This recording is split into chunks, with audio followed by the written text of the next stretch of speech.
The B1 Night Rider is in the building. It is Thursday. It is a beautiful day down here in Atlanta, but it's cold as hell. It's cold as hell. And y'all know how I gotta do it before we start. Damn it. Yeah, that wouldn't look like outside. The sun is shining. It's beautiful. And lock off this light. Hello, everyone. Kid Gravity. Let's get to chopping it up because we got a lot to talk about today, folks. A lot has happened in a week, as it usually does. And considering that a lot has happened in the last week, it's a beautiful time to explore a certain place that has popped up and garnered international attention. Oh, yes. This place has done its due diligence to making sure that they are put on the map. They give the butter biscuits fresh every 30 minutes, and they service a diverse clientele. That's right, folks. We're talking about the International House of Pocket Watches. Yes, we are. Oh, we had a whole bunch of pocket watchers this week, folks. Lord have mercy. When we told you, once the reparations debate starts getting ramped up closer to the election, bam, bam, bam, everybody come outside, got an opinion. And they have so much of an opinion that sometimes they slip out and let you know how they really feel about us. Oh, yes. So we have the ubiquitous white man with the common talking point of my family didn't own slaves, so F y'all and y'all's reparations. Then we have who we're going to start with, old Nuri Martinez, who stepped down, and AOC talking about some whatever the hell she was talking about. But now this was the same AOC who said that she was black.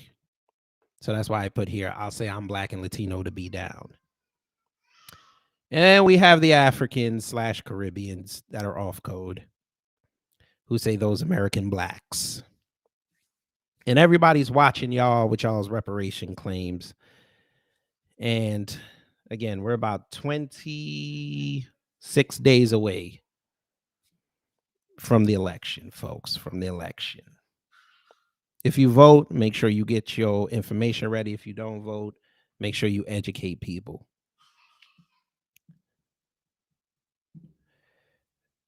Let's see who's in the building before I start. Protocol, hello. V. Malsby, hello.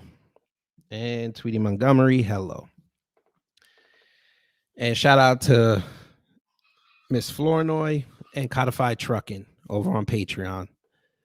The Patreon link is somewhere on my page. I don't know where, but Patreon.com/kickgravity. But let's get into it, folks. Let's start with LA. Now, I've made this statement for months, folks, that if we could get Chicago and LA on code, we could do some damage. We would damage this country. Chicago still got a little ways to go, but LA might be that sleeping beast might be awakened. Because Nuri Martinez is gone, folks. We shall rejoice, but we shall not rejoice because LA still needs help. So let's see the statement that she put out, folks. We're just going to jump right into it, of her talking about her resignation and how she failed the city of LA. Yes, folks. She put out a statement yesterday when she resigned. It went viral on social media because there was a line in there where the Latino community said, you're not finna put us and the niñas into this. So let's begin. We're going to zoom in a little bit and I'm going to change. There we go. So it says, Nuri Martinez's little Latin girls line in resignation letter backfires. Girl, what? Let's see if we can find the statement. Let's see. No. Here we go. Here is our statement. This Nuri Martinez. She's quite the character. She's quite the character. I can see her either talking to Gayle King or Glenn Beck. I'll probably say Gayle King because that would be a hell of a get. And they're both in LA. But let's see what old Nuri said. She said, it is broken heart that I resigned my seat from Council District 6, the community I grew up in and my home. When I ran in 2013, I wanted to see a change in my community and fight for my neighbors. This is what it's been about all along. No one expected me to win, but with the support of residents throughout the district, I overcame the challenge and won the seat for Council District 6. I had the honor of serving in the role of a lifetime, being a representative for my neighbors. Okay. And you're trying to suck yourself off. Let's get to the meat. There we go. To my colleagues, I know we've had a hard couple of years, and I know this work hasn't always been easy for us. My only goal as council president has been the champion of families' first agenda we can all be proud of. Right. Each of you have worked hard on policies and programs that uplift Angelinos across this city. I hope this work continues and that workers and working class families remain the forefront of priorities of this council. While I leave with a heavy heart, know that I wish you all the best and I have faith in your strength to unite this city. Okay. Let's skip down to my family, to my daughter, and to my mom. You have been my support system, my shoulder to cry on, my biggest cheerleaders throughout my time in office. There have been many long nights, dinners missed, homework not checked over, dishes not washed because of this role I took on. To my husband, my right-hand man, and my confidant, I cannot thank you enough for being my partner through this. To my daughter, I know I have fallen short recently of the expectations we have for our family. I vow to you that I will strive to be a better woman to make you proud. To my mom, you give me strength and you center me. I've only ever wanted to make you proud. To my sister, thank you for all you do. You have stepped in to take care of our family when I could not be there. To my dad in heaven, siempre serás mi inspiración. Always be my inspiration. That last sentence, I'm going to leave it alone. There was a joke there, but I'm going to be quiet. And last, to all little Latina girls across this city, I hope I've inspired you to dream beyond that which you can see. While I take the time to look inwards and reflect, I ask that you give me space and privacy. Like I said, until Gayle King come calling, saying we'll throw you some bones and we will put you on CBS this morning and you can tell your story. So that was her statement yesterday after she resigned. Free breather, hello. Well, that statement did not go over well. It did not. It did not, folks, because the Latinas and the Latinos in the city, and online got pissed. So it says, actor Melina Bobadilla, writer Miriam Gerba, and TV host Ariva Martin. So Ariva Martin all of a sudden is Latina now. Okay. The same Ariva Martin who thought David Webb, a black man, was a white man because she couldn't spend 5 minutes to Google something. All right. Were among many Twitter users who criticized Martinez's announcement, particularly the part where the disgraced politician addressed all little Latina girls across the city and said, "I hope I've inspired you to dream beyond that which you can see." Girl, what? Como Cris Bobadilla did on Wednesday. You are not hashtag goals or inspo. You are a cautionary tale of power hungry girl bossery gone awry. This is an example of narcissism and gaslighting by. They don't know punctuations. Okay. Skip down. We skip down. I want to see what Reva Martin said. Here we go. We'll start here. Seeing a few folks tweet some weirdo word fluff to try and downplay the behavior of Nuri Martinez, Gil Cedillo, and Kevin De Leon. Bobadilla tweeted on Wednesday. It's not that complicated. IDGAF, if they're Latins, that's a new word, or how many Hispanic galas. Oh, Jesus Christ. Hispanic galas. All right. They just. Could there be a fracturing of the saison?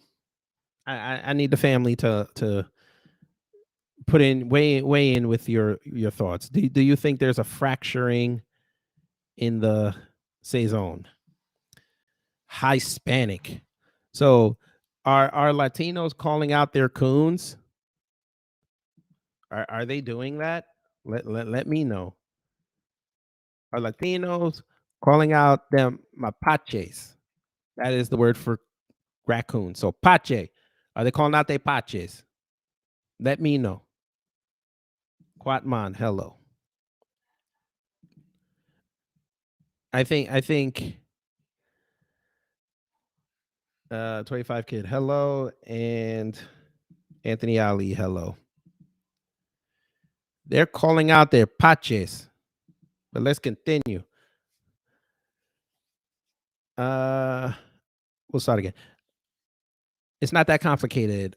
I don't give a fuck if they're Latins or how many Hispanic galas you've been to with them. They're corrupt and they need to resign now. But y'all weren't. So y'all knew they were corrupt, but you didn't say anything until this tape came out. Got it.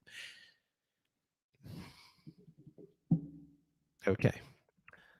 Looking at you, California elected officials who've maybe stayed quiet because Dorcedillo over Eunices Hernandez or say were photographed with KDL this weekend, she added. Silence and half stepping for political currency equal tacitly,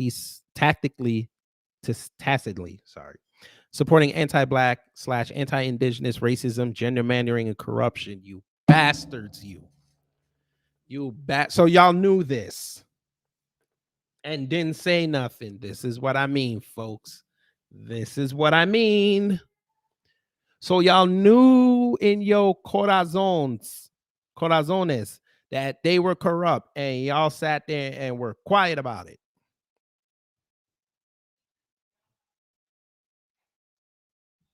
Interesting. So y'all could have finished this off a year ago, but you didn't want to do that because it didn't affect you. Now that it affects you and everybody's looking at the Latino community, now y'all want a distance. Nah, y'all don't get to play a cockroach light game. Nah. Bring it back. Antes. Before this, no. You don't get to do this. No, sir. No, ma'am. Y'all got to own this. Just like when y'all want to run around when black folks do something stupid, y'all want to put it on the entirety of the race, y'all going to hold this. Y'all going to hold this LA. Okay? And I'm not talking about Los Angeles. I'm the letter L. The LA. Y'all going to own that. That's bullshit. It's not fair. But we're going to make it fair. But let's continue. Following a swift and sharp backlash, thanks to us, Martinez apologized and stepped down as LA City Council president, but that wasn't enough for the political leaders and community members hurt and outraged by her comments. Okay, see, this is what I mean. they're trying to change the narrative. First off, it was us. It was the people who said something first. The political leaders, if they were really worth their salt, she wouldn't have had a job Monday morning. She would have got fired on her day off. Y'all thought it was going to go away. Let's just tell the truth here, folks. Y'all thought it was going to go away because every time, yeah, y'all admitted it, every time black folks say something, y'all give it about a little bit of time and then it go away, and then y'all operate as usual. Oh, no, no, no, no, no, it's a different day. See, the worst thing that happened with this story, folks, that it started on Sunday. I'll say that again. The worst thing that happened with this story and this situation was that it happened on Sunday. We were laser focused on it. If it had happened Monday, it could have been diminished. It might have been hot now. Probably wouldn't have had a job tomorrow, but the fact we zeroed in on it Sunday, yeah, and Monday was a holiday, yeah. We were like, no, no, no, no. If you're not out of that job by Tuesday, we up in that building, and you saw what happened. 2 days. Took them 2 days to get rid of her, but we gonna go. Hurt and outraged by her comments, many of whom showed up to demand Martinez's full resignation at a city hall meeting on Tuesday. Martinez finally resigned her council seat on Wednesday.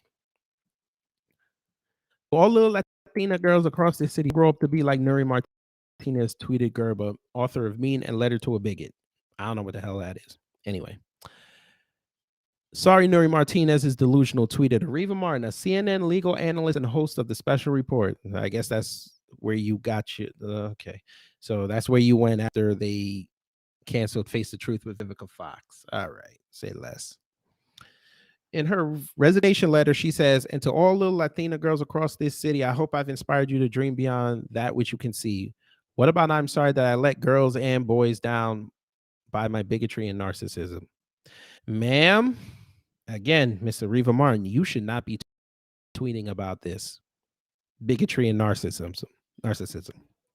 Ma'am, you were about to get interviewed by a black man and you assumed he was white because he talked proper and forceful.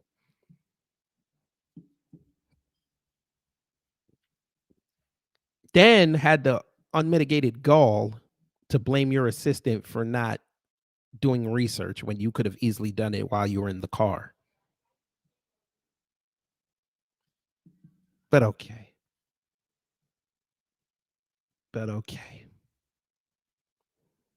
Okay. Another tweet, author and former Stockton mayor Michael Tubbs wrote, imagine being forced to resign for being a bigot and ending with, I hope I inspired Latina girls. Huh? Not an apology? Not sorry to the little boy I hurt or the communities I harmed? Nada. Just vibes and hope y'all follow my footsteps. Basura. All right. And that's it, folks. We don't need to read no more else. So it looks like the Latinos are calling out their mapaches. All right. I'll tell you the truth, folks. I think this was a call to make sure there's no riot in LA. That's what that was.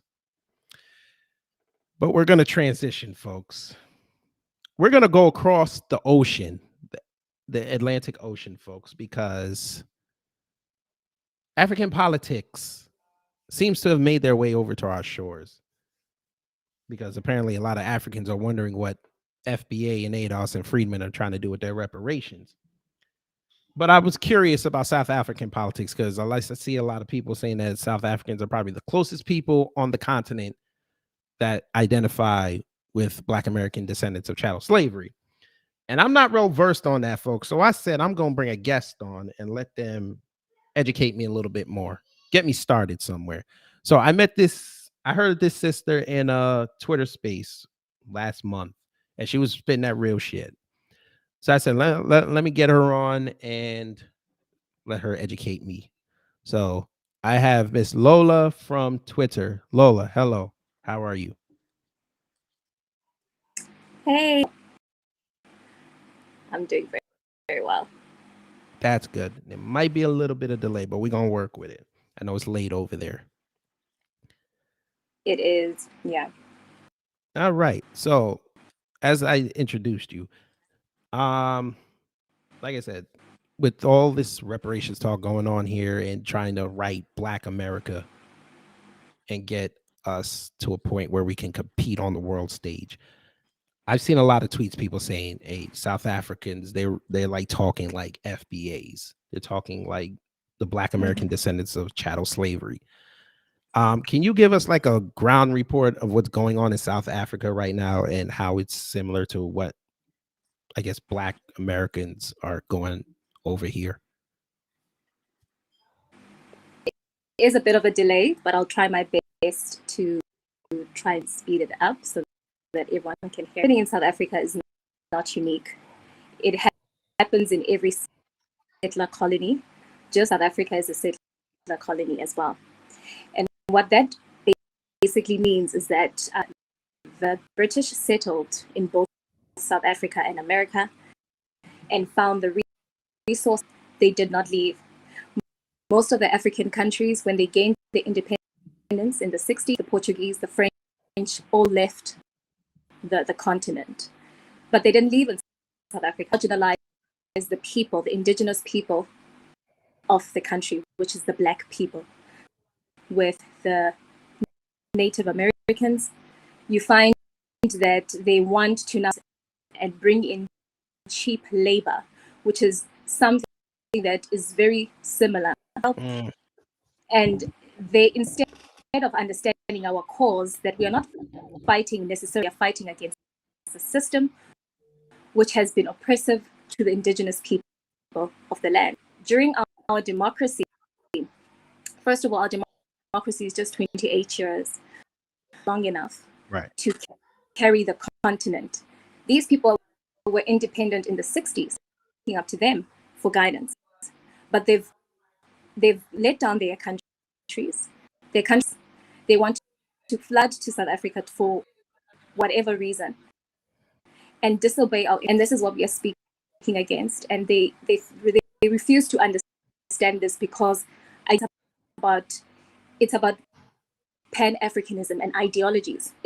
It's not about reality, South Africans. And we are saying this is not a hate group. This is not us against them, us and putting ourselves first as a nation. That's what's up. Yeah, because we're going through that over here with the illegals, and after you get off, I'm gonna expound on that some more. But what's the general consensus of South Africans in regards to like the Nigerians and other people coming in? Because I know I've seen some stories saying that there could be potential for like an internal war because they're coming in and they're not what I call paying homage. Like they'll just come in and taking the resources, but they're not respecting who is there first. Yeah. Well, first of all, South Africa has never had a tribal war. We've got 11 different tribes, or 9 different tribes, rather, Black tribes, and 9 different Black tribes. Never in the history of South Africa have these tribes fought against each other. History, let me rather say that. So we are coming into a continent where and tribalism is very rampant. So I think it's very unfair to project that onto people. That is not how we are. Now, if you look at Nigeria and how they're set up, they have what you call right now, they want to have Biafra independence. Stems from, I guess, ethnic mobilization, where a certain group of people want to, based on that, their tribe. And we've never had that in South Africa. So we are going to start a war against people that are essentially Black. We'll implement our immigration laws and for everyone else to come to South Africa legally and the resources in place to plan ahead for this immigration crisis. I mean, we are looking at 18 million alleged immigrants, illegal immigrants in South Africa who are unaccounted in the resources of the country. Wait. How much? 13 million. 13 million. Jesus. And this, exactly. And we have a population estimated around 50 million. This is stressing our economy. This is because a lot of these guys don't pay tax. They don't contributing economically to the development of South Africa. Yet they want to speak about how can you be increasing skills and bringing critical skills when many of you are not quite legally. The premise is already wrong, so you cannot build off of that.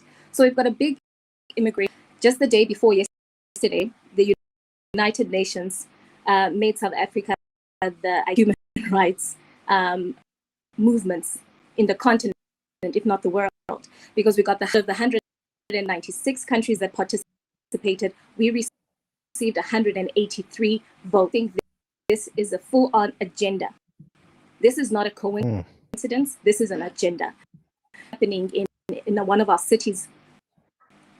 In fact, it's our economic hub, Johannesburg. In its parliament it's situated here in South Africa, as well as various NGO organizations really bullying South Africans into agreeing with the, or not agreeing with, not because we have a problem with integration. Like I said, we have many that will live peacefully. The problem here is integrating people that don't share our values and our overall culture. So it doesn't make sense to me. And South Africans are speaking out against it, creating pressure groups such as Operation Dudula, which is pressure groups which are holding our government accountable for what is happening in our country in terms of our immigration laws. Very clear message across the continent that we are sick and tired of housing failed African government. Yeah, I hear that, because even like I said, we're going through it down here, but also even in the Caribbean, it's starting in the Bahamas. They're starting to go at war with the Haitians, because the Haitians are coming over there and basically taking the resources as well. This is Black folks. We told people this was going to happen, but they don't listen to us. They never listen to us until the money starts rolling and people start saying something. But before you go, what is the solution you see happening? Do you think like our elections can give y'all like a blueprint to what to do? Because I think if the Republicans get in, they're gonna want to shut that border down and build that wall. Fantastic. And that's what I want to get to, is that this has really got enough South Africans wanting to isolate themselves against the rest of Africa. But what we want to, the only way we can do that is to hold each and every country accountable for their own developed. South Africa and other African developed nations carry the brunt of all the other African nations. Right now in the world is that the NATO countries or the developed country resources from Africa and use them for their own benefit. The fact that we cannot own resources yet, we are the most resource continent in the world, speaks volumes. Yes. Right now in the crisis, and they're talking about exporting our coal. We've got 200 years that they want to export to Western countries for pittance, really, for pittance of our energy, because now we're having blackouts, scheduled blackout, which is quite unfair. But it's this system that always is benefiting the white man and not out. And Africans are continuing to take their skills and their resources to Western countries. And for me, it makes no sense. It makes no sense. Stay in Africa, build Africa, and use your resources and your skills that you've acquired to come back and make a difference.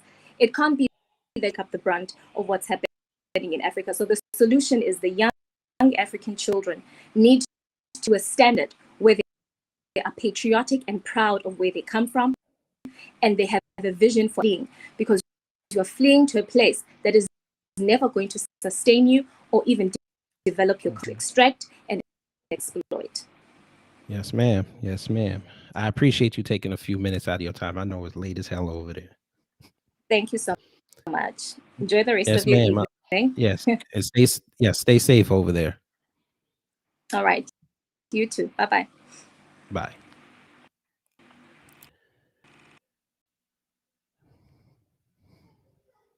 Y'all heard her. They're going through what we're going through right now. 13 million illegal immigrants in a country that's 50. So percentage wise, that is about almost 30% of their total population is illegal immigrants. But they don't listen to us when we say things like this. It's all we wrong, and if we call ICE, we out of line, and this, and then we got this CS over here when he talk, which we gonna get into next.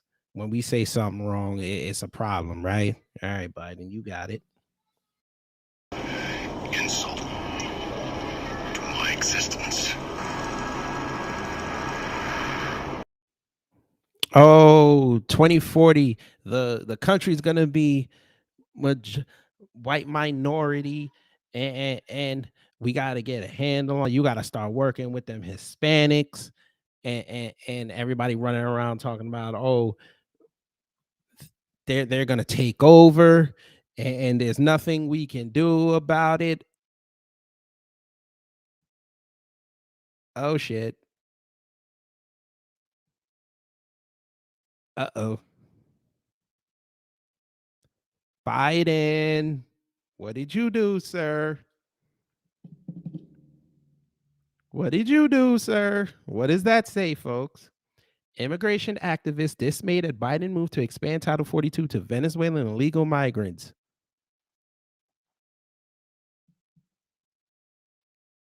Uh-oh.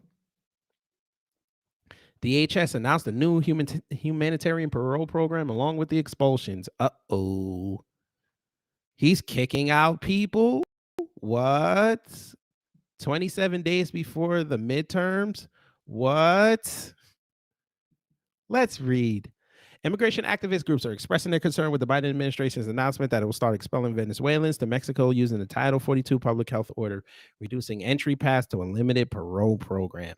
The Department of Homeland Security announced Wednesday that it's launching a new large-scale border enforcement operation with Mexico that includes increased checkpoints, a surge in resources, and a crackdown on human smuggling. Wait a minute.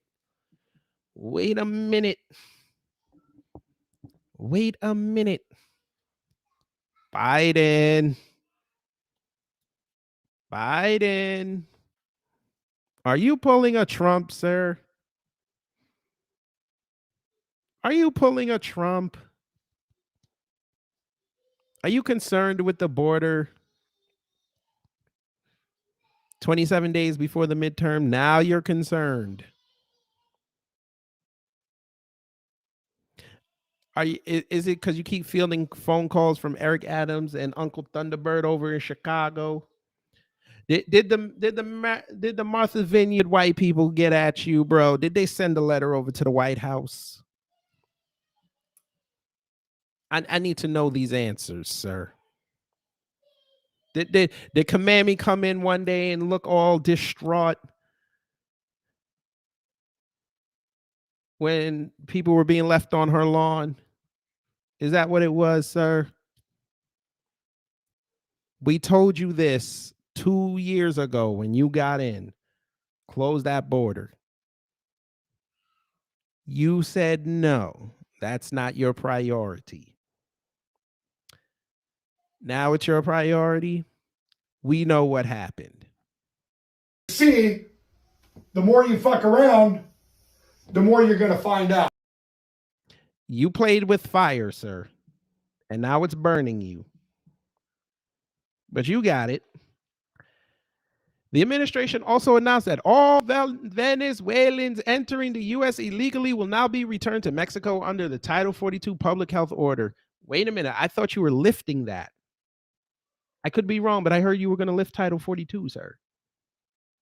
We're going to go check that, which was implemented during the Trump administration due to the thing. The order allows for the rapid expulsion of migrants and is one that the Biden administration has been seeking to end, but has been stopped by a legal challenge. Did Kamami come in one day and look all distraught when people were being left on her lawn? Is that what it was, sir? We told you this 2 years ago when you got in. Close that border. You said no. That's not your priority.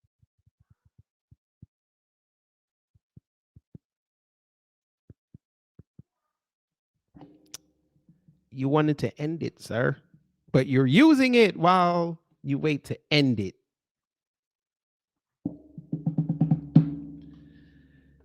Remember what I said, folks, about the American racist? The American racist has the innate ability to do or say something racist and within 10 seconds own themselves.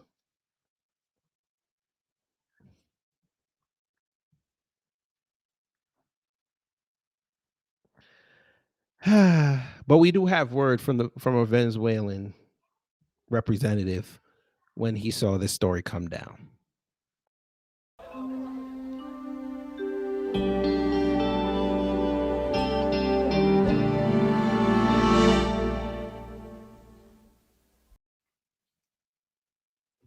I'm going to say something controversial, folks. I'm not moved. I'm not moved. I actually want to give Biden a clap, but I hate that man, so that's going to go in my pocket. I could care less. Glad he's finally doing something. I guess he hated getting all them cards from the cartels saying thank you for leaving the border open. You got it, sir. You got it. But again, folks, we are talking about the International House of Pocket Watchers. And it doesn't matter what you're doing as you watch somebody else's money. If you get caught, you will get exposed. And guess what? This ain't the only time Biden got caught. Oh no, we're going to move on because this is of significant importance to us in Black America, especially if you own a home. Especially if you own a home. Biden administration asked Saudi Arabia to postpone OPEC decision by a month, Saudi says. They exposed this man. Where is the letter? We have to read that because that was lyrics. Damn, you don't have the letter here? No. Oh, damn, I need to get the letter. Look at that picture. Yeah, it was all cool just about a week ago. Where is the letter? I gotta find the letter. Damn, I'm gonna have to go on Twitter and get the letter. All right, folks. I thought I should have figured NBC News wouldn't print that letter. They were giving Biden lyrics. Biden OPEC. Let's see. Where's that letter? Where is that letter? Ah, here it is. God, this is terrible. I can't read this. Jesus. What is that? Maybe this is better. No, this ain't no better. All right. Let's save the image. Maybe I can put it here. Maybe I can read it. Oh, hell no. Okay. I'm just going to have to read it from my phone.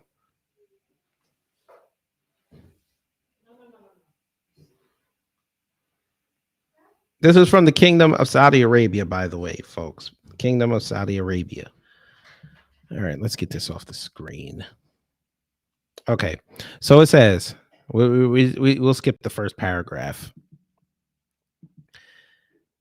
This says, the kingdom affirms that the outcomes of the OPEC meetings are adopted through consensus among member states and that they are not based on the unilateral decision by a single country. These outcomes are based purely on economic considerations that take into account maintaining balance of supply and demand in the oil markets, as well as aim to limit volatility that does not serve the interests of consumers and producers, as always been the case with OPEC plus.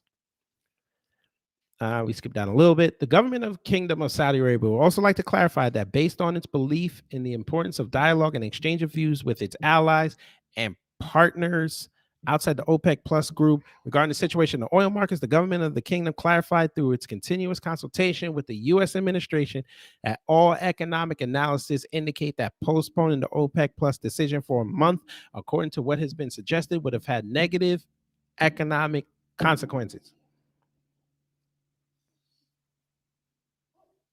The government of the Kingdom of Saudi Arabia affirms that any attempts to distort the facts about the kingdom's position regarding the crisis in Ukraine are unfortunate and will not change the kingdom's principled position, including its vote to support UN resolutions regarding the Russian-Ukrainian crisis. Based on the kingdom's position on the importance for all countries to adhere to the United Nations Charter, principles of international law, and the kingdom's rejection of any infringement on the sovereignty of countries over their territories.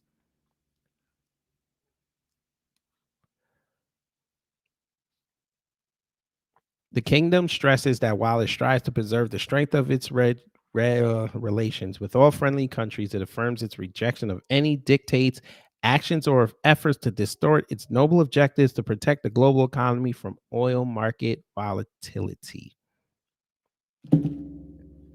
Folk, they told Biden, listen, you gonna pay what we say, or you ain't gonna get none. I think they speculate that Biden and them bombed that bridge and messed up that pipeline over there. And I think Biden was hoping he get a month grace to try to end this war and bring Russia down and get control of that oil. That's what I think.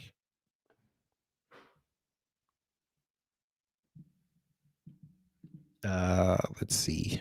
Yo 103 Queen and hello. Quatman, I will get to this in a second. The appellate court said DACA was illegal too. I will get to that in a second. But yes, it's not looking good for these Democrats, folks. It's not looking good for these Democrats. They've been taking L's for the last 2 weeks. They're being exposed as racist, and now they're being exposed as warmongering capitalists.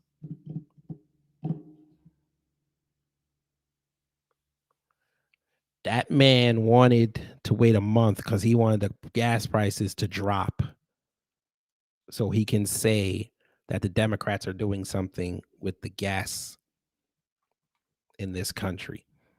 They said, no, you're going to pay what we say. And gas is about to go up, folks. I'm sure y'all seen it start to slowly tick up. That's not going to help them November 8th.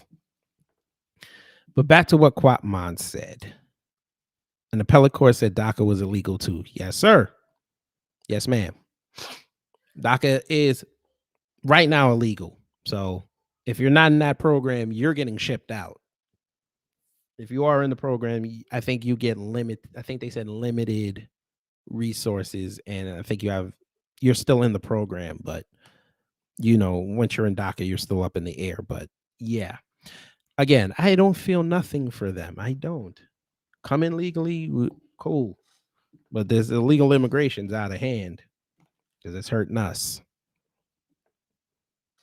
I don't care about the other races right now. It hurts us because we're trying to rebuild right now.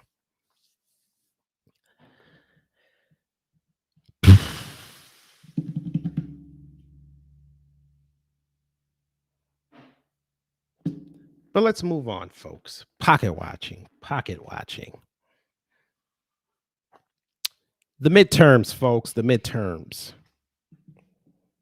Very stressful time in our country. We just got over a presidential election. Now we have to go vote for senators and representatives, those who are up. Most of the seats are up. The topic of reparations has been on the table for the past 2 months. It's been ramped up recently. And it's ramped up recently when mainstream media starts talking about reparations.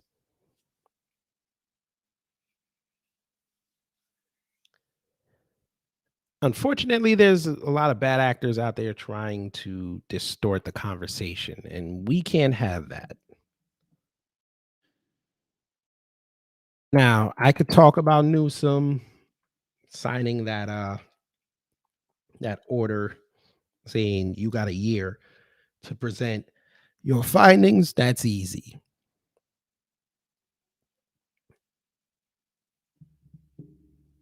I do want to talk about these other candidates that don't get the national spotlight like that. First one is Westmore. Now, yesterday, Westmore, Dan Cox, pause. They had a debate, and there was a third party candidate too. I think his name is David Lasher, Lassar, Lashar.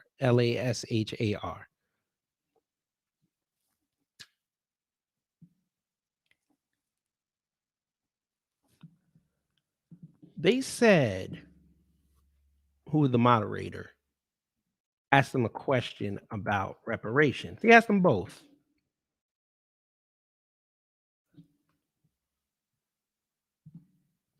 Guess what Westmore said, folks? Guess what he said? Who wants to take a stab at what he said?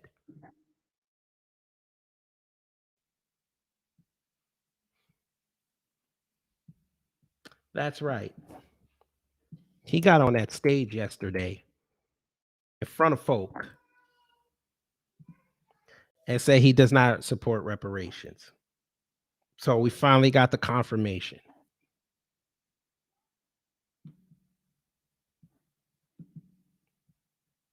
We got the confirmation yesterday.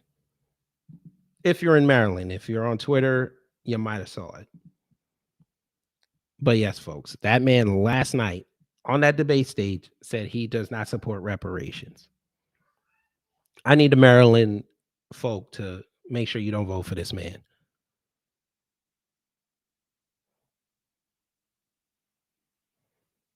You don't believe me? Okay. Let's give y'all, I know y'all believe me, but I just want y'all to see it for yourself.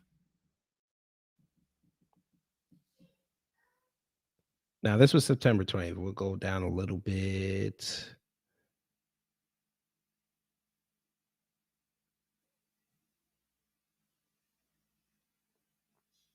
Where is it? Yeah. If you think Westmore is about to bring reparations to Maryland, I have a bridge in Antarctica to sell you. They tried to clean him up a year ago, meeting with the reparations delegate, Blood Pack. Said he blocked it. He's not in favor of it.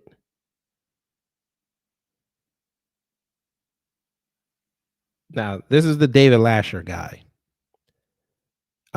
Miss Great Ape and I had a conversation with this man this morning. And he said he's for reparations. Okay, fine, whatever. But yes, Westmore said, I am not on board and in favor of reparations.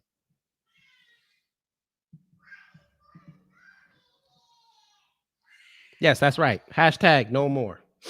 That's what we use on Twitter. No more. So he told the entire state of Maryland, black folks, I ain't for reparations. If I get into the governor's seat and y'all come with that, I'm just probably gonna throw it in the trash.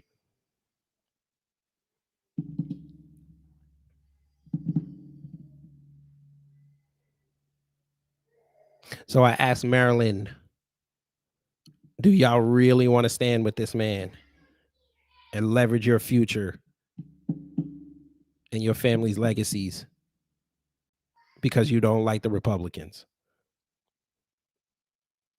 or the independent candidate?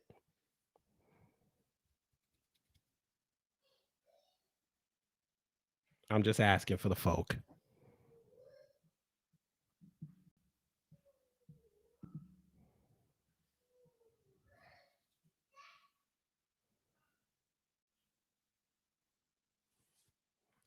I think Maryland's a lot smarter than that. But we'll see in 27 days. We shall see. Is it 27? Yeah. 27, 26, 27 days. But yeah, that man said no.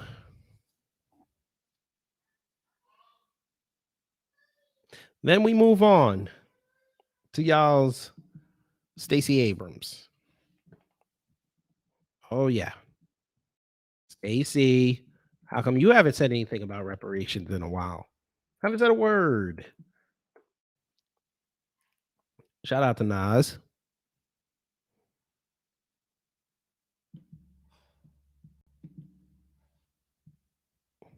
And shout out to Autodidactic. Give me one time, Stacey. Give it to me one time. Excuse me, I'll talk to you right quick. How you feel about us getting reparations? I'm sorry? How you feel about Black Americans getting reparations? You said no reparations? One more time. Excuse me, I'll talk to you right quick.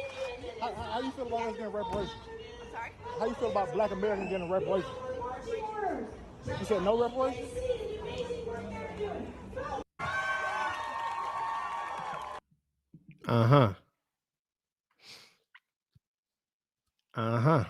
Yes, Quatman. Yes. Westmore is going for the immigrant vote. That man. Oh, yes. Thank you for reminding me. We got to show y'all the video, folks. Westmore with them Latinos. That was a great video.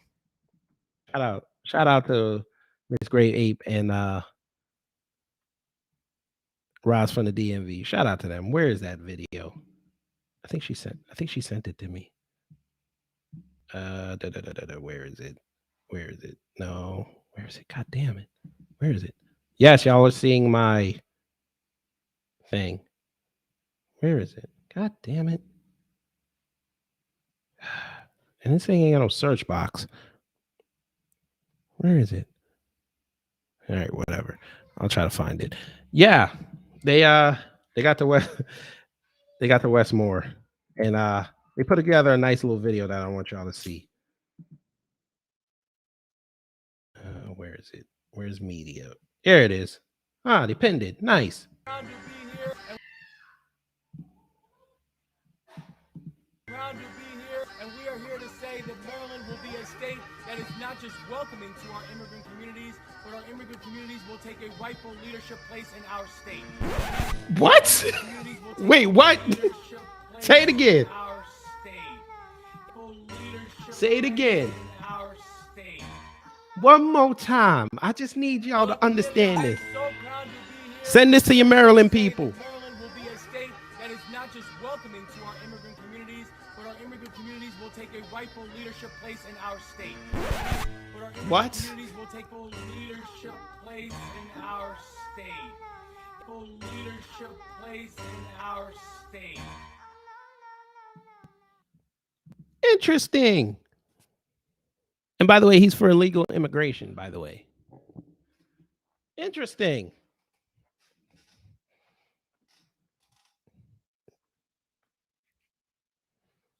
All right. There you go. No reparations, but I'm all for illegal immigration.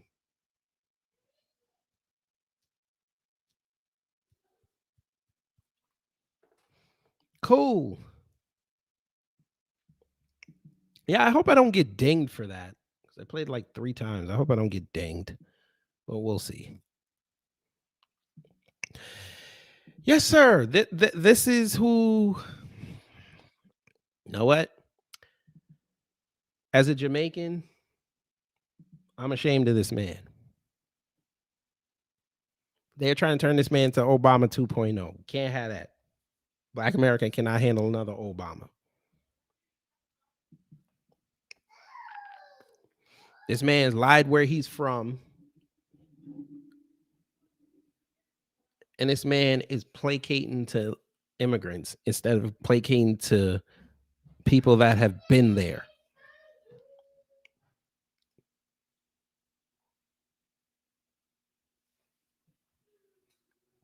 By the way, he's going to have a fish fry on Saturday. So if you're in Maryland, if you're in what's the town called? Pocomoke? What, I probably said it wrong. Pocomoke City. Go say hi to him. Ask about them reparations. He's probably gonna chomp on that fish and just walk away from you like Warnock did Clyburn. I mean, Warnock did Marcel.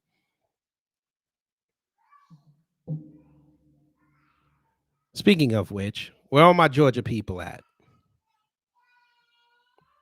Where my Georgia people at? We gotta talk. We gotta talk. Because we don't only have that race. We also have a race for senator, and we also have a race for Secretary of State. We gotta talk. Now, we all know what Tuberville said. Kenneth Jackson, hello. Yes, please, if you're in the Maryland area and you ain't doing anything Saturday afternoon about 2 o'clock, go see that man. But Georgia family, I'm gonna need y'all to have a conversation with me real quick. Now we all know what Tommy Tuberville said.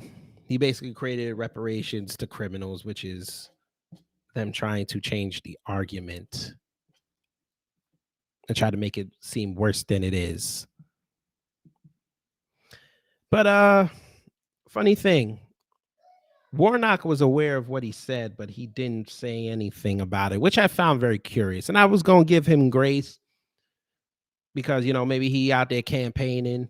So he might not have had time to do it. But then this came up, folks. This came up.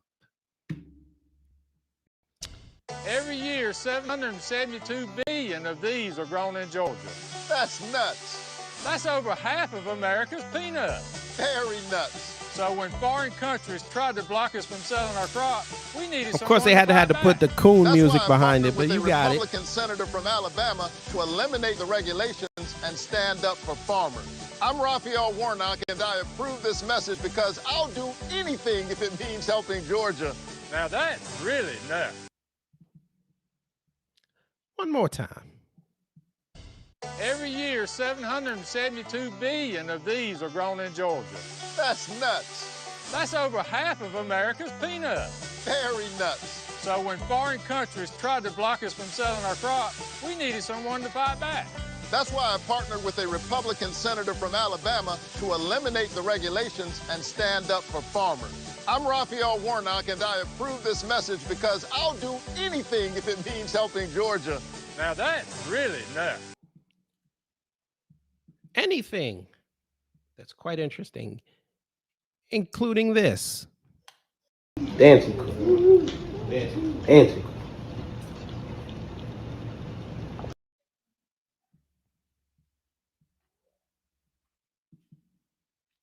That's why you didn't say anything about old Tuberville. Because that's your buddy. Interesting. Let's see what Killer Mike said about Kemp.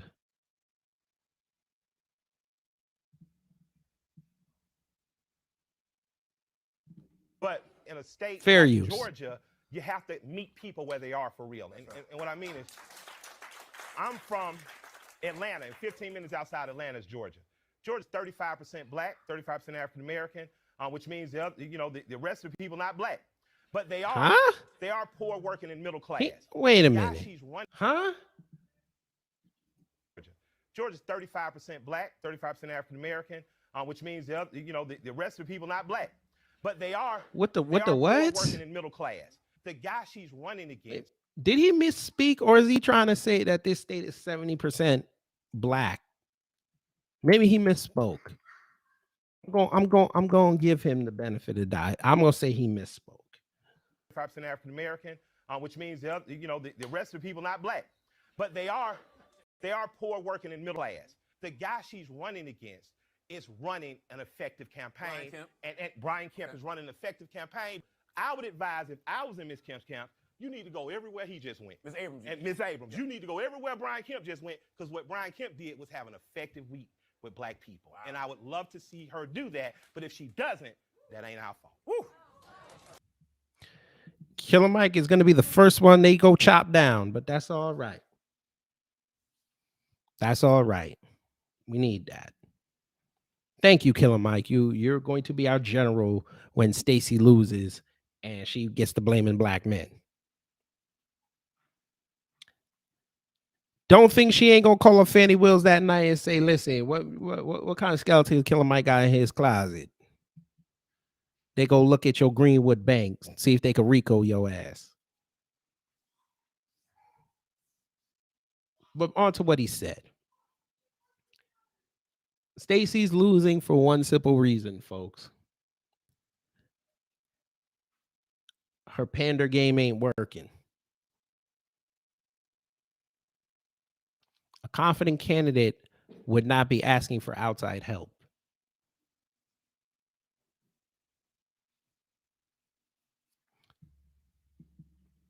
Quatman said, you could tell Killer Mike working against her.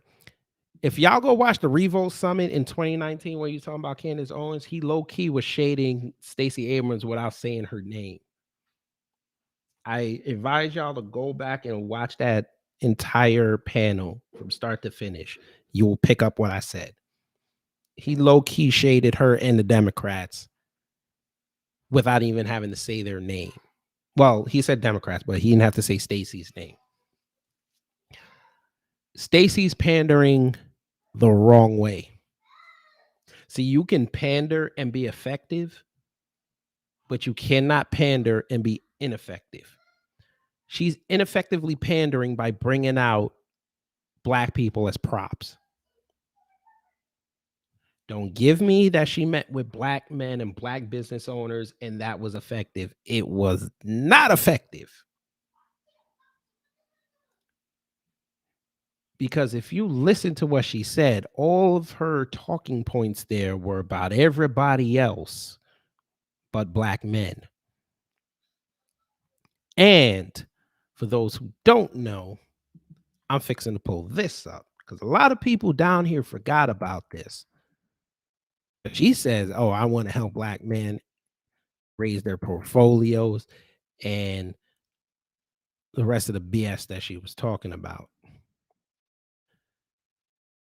Back in 2018, when she first ran, she was talking about raising taxes. Even though she lied 4 months later and said, I do not intend to raise taxes. Funny how that works.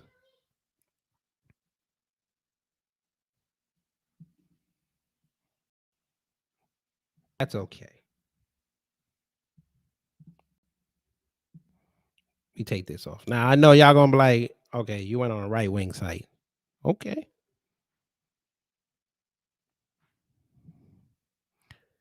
Look where they got it from, folks. The Atlanta Journal-Constitution.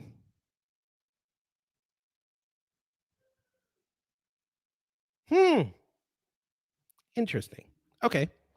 Abrams says she would push to reverse new tax cuts that would cut taxes on Georgians by an estimated $330 million over the next 5 years. Quote, the hard-changing folks at the Peach Pod political podcast caught up with Democrat Stacey Abrams and Democrats Stacey Abrams and Stacey Evans.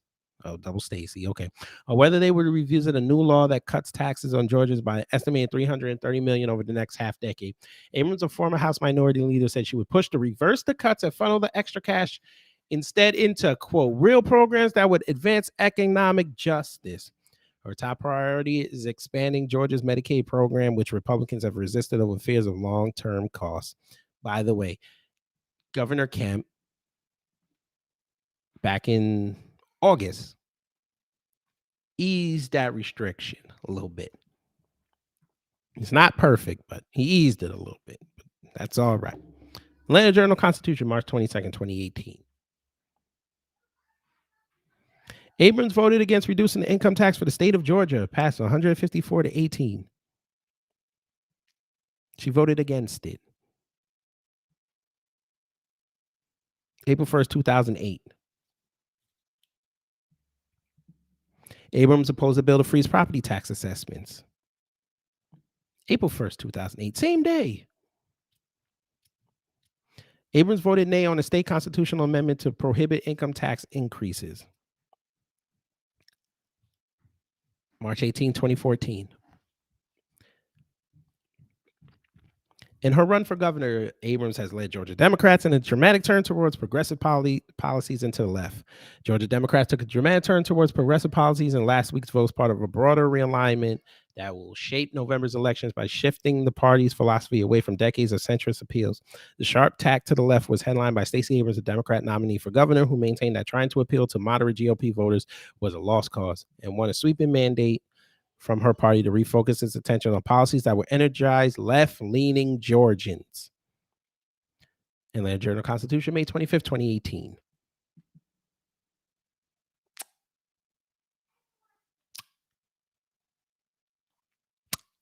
Yeah. Thank you, Quatman. Stacey is for the police city, LGBT rights, Asian businesses, and illegals, and no fucking for us. Yes. Well, it's Atlanta. We still gonna fuck. What ain't that how that song go down here? Ain't that y'all city anthem? You nuck if you fuck. Nuck if you fuck. Y'all, whatever. Let's continue. There's more. Oh, there's much more. National Journal. Abrams is adopting among the most liberal positions for any Democrat gubernatorial candidate in our state's history. Lamb won his election because he was able to reassure enough culturally conservative voters that he wasn't a wide-eyed acolyte of House Speaker Nancy Pelosi. A Marine Corps veteran, he opposed additional gun control measures, even in the wake of the Parkland school shooting, backed fracking, and bragged about bringing drug dealers to justice on the campaign trail. By contrast, Abrams is adopting among the most liberal positions on gun control and criminal justice reform for any Democrat gubernatorial candidate in our state's history. National Journal, May 29th, 2018. And last but not least, the Atlanta Journal-Constitution. No matter who wins Tuesday's primary between Stacey Abrams and Stacey Evans, it will mark the first time in decades the top Democratic candidate in Georgia has raced to the party's left flank. No matter who wins Tuesday's primary between Stacey Abrams and Stacey Evans, it will mark the first time in decades. All right, whatever. They just repeated the same damn thing. Okay, there you go. There you go, folks. There you go. That's y'all Stacey. So when I get white liberals and dumbasses telling me that, well, why you gonna vote for Kim? He ain't doing nothing for black people. I'd rather deal with that cocksucker for another 4 years and get him out and start afresh with us having more political capital than we have now in this state than put her in there for 4 to 8 years. And we basically gonna have to start thinking about leaving because she's going to destroy our political and economic capital in this state.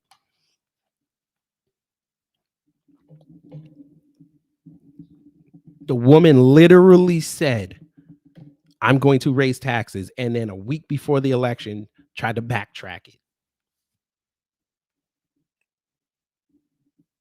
She has a history of flip-flopping and backtracking stances because people get in her ass about it. Just like she sat up there and listened to all these companies like Coca-Cola and Delta talking about how they were going to take their companies out of the city because he changed some laws to reinforce the voting.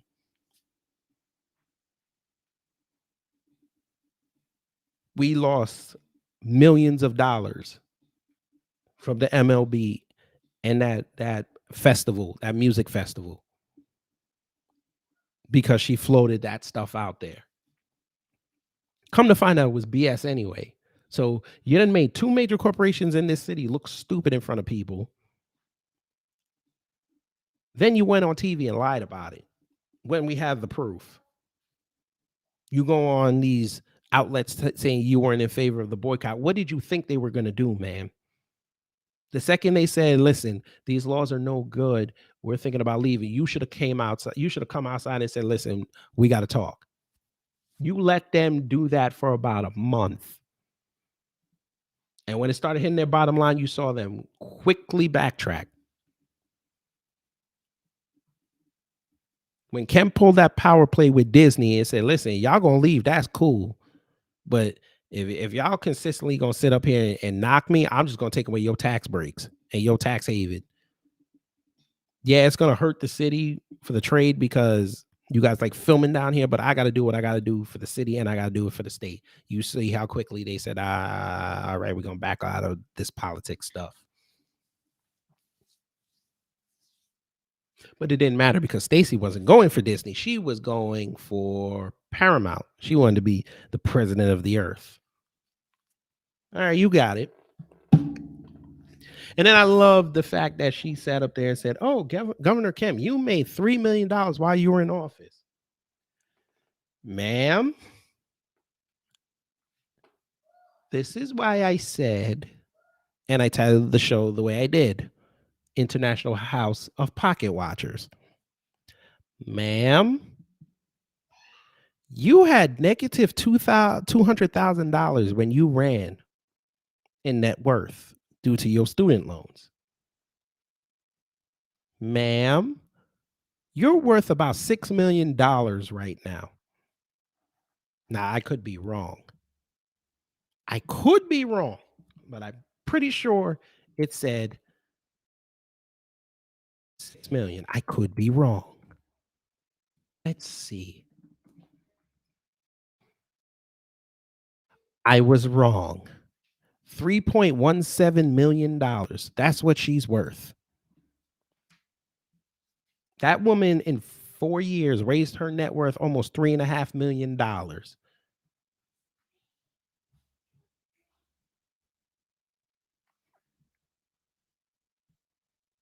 Brother Khalid Muhammad, do you have something to say, sir? This is a sick Negro. Thank you. Now, back to you resting in power.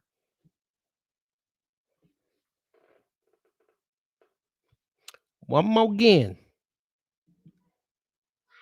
International House of Pocket Watchers.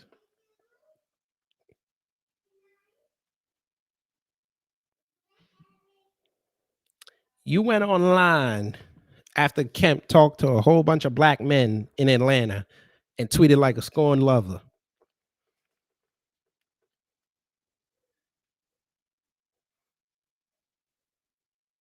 I want to see you lose. I'm November 8th when you lose.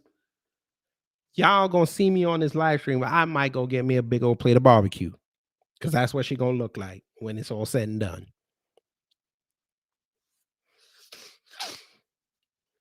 PD Chicago B1, hello. Nikki the God, hello.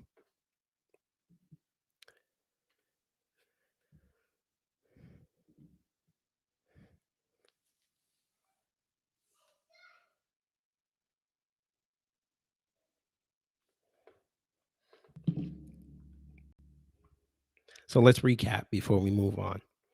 This woman wants to raise taxes on black men and the black people who make money in this city, in this state. She's for Cop City out here in Decatur. And she's not for reparations. Now you take that triple threat and you honestly, as a Georgian, tell me that looks like the best option for you and your black family if you have one or you're trying to build one. Explain how that works. As I've told people and I told y'all in that space the other day, she's actively working with the Asians to give them Atlanta and control of the Southeast. Because they're the only race in this country that does not have a city they can call their own. They can't even call Seattle their home. Because they starting to deal with them Hispanics and they still got to deal with white folk.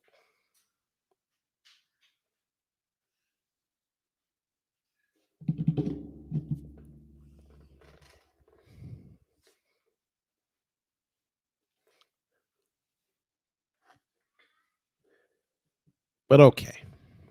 We off that. Move this camera over a little bit. We off that. We got time, folks. We still got 20-something days. We still got time. Make sure your people got the information. I got the thread. If you in Georgia on my Twitter, you can go. It's the pin tweet. You can go send it to your people. I had to go cuss out some white woman yesterday because she don't know what she was talking about. And she all the way in Iowa, Kansas, talking about Stacey Abrams. Yeah, all right. Like I don't do this research. But okay. But folks, we know what time it is. We know what time it is. Time for 20 things.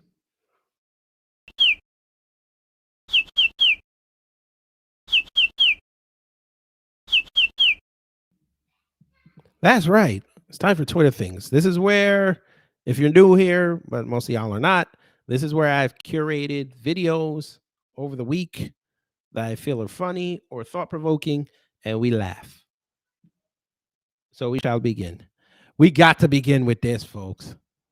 But before we do that, this Negro, let's close this for a second. This Negro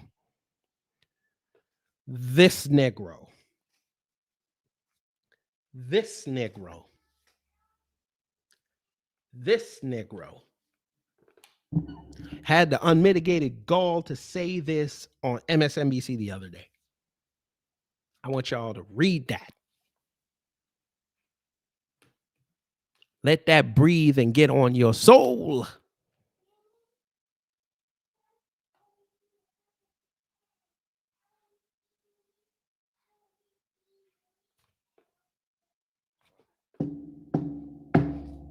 Have you got that? For those who can't read, that says, Al Sharpton says, you are insecure as a man if you don't support Stacey Abrams. When you come to Atlanta, Al Sharpton, it's on site. I dare you to come down here after she loses.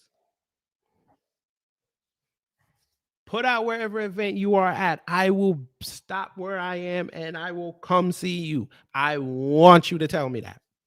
I will bring my ballot with me just to prove I didn't vote for her. And I want your old 86-year-old ass to come tell me I'm insecure. I'm from New York, so that ain't gonna work with me.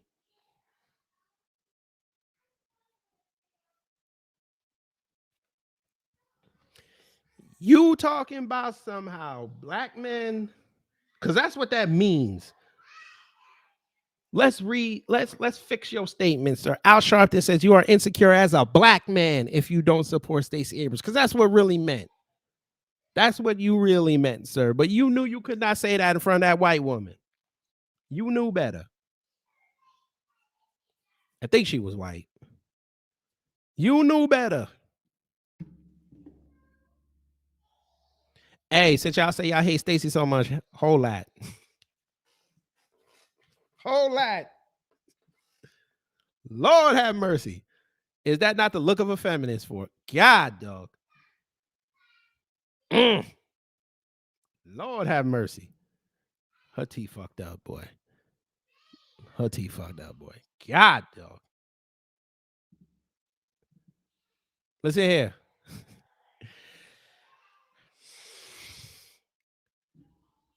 The Falcons couldn't kick a field goal through that. This Negro got the nerve to talk about somebody insecure. My nigga, what are you doing here, my nigga? My nigga, what are you doing? What are we doing? Look at this Negro. Wait a minute. We got to zoom this in. Somebody, I was trying to find the tweet when my man said he looked like he doing the informant shuffle. God, dog. I was on the floor dying. The informant shuffle. God, man. Go ahead. Go ahead, Al. Go ahead. Go ahead. Yeah, get some. And then somebody took the video and put the look of the coons in the background.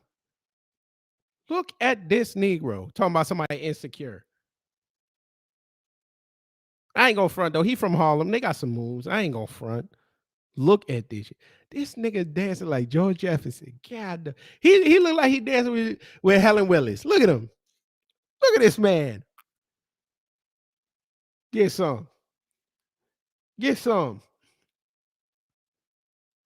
But wait, when he was on Edmund Pettus Bridge that time, when they were walking for what was it? They were honoring the Civil Rights March across the bridge. That nigga needed to be held up. Look at that informant shuffle. That FBI floss. Look at that. Look how big this nigga's feet are. I just realized this. This nigga got some big feet. Look at, man. Look at this. Lord have mercy. That informant Nikki, I know you saw that. Nikki, come on now. You know you saw that. All right, see, Nikki choosing violence. All right, say less, Nikki. We're gonna do it for you, man. We're gonna do it for you. Months ago, that's where Kamala was sitting on the bridge and she gave a speech. Where is it? Where is it? Look at them coons right there. Look at them coons. Where was it? God damn it. Where's the video? Nah. It was a video. Where is it? God damn it. Damn, they took it down. Let me look up Edmund Pettus Bridge. This man needed to be held up, folks. Damn, somebody had it. Let's see if I can find it real fast. No. Damn, they don't have it. Yeah, there was a video. He was lockstep on with some people. He had a white headset in his ears. I guess he was probably either listening to music or something. But it was holding this man up. It was two females. It was holding this man up. I said, y'all drag this man out. Look at this Negro.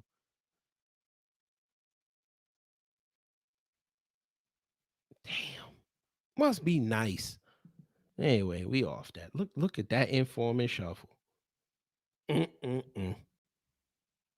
But yes, it was a white woman. Do tell. Radio show saying, well, we've got enough black women in power. You know, Ketanji Brown Jackson's in the Supreme Court.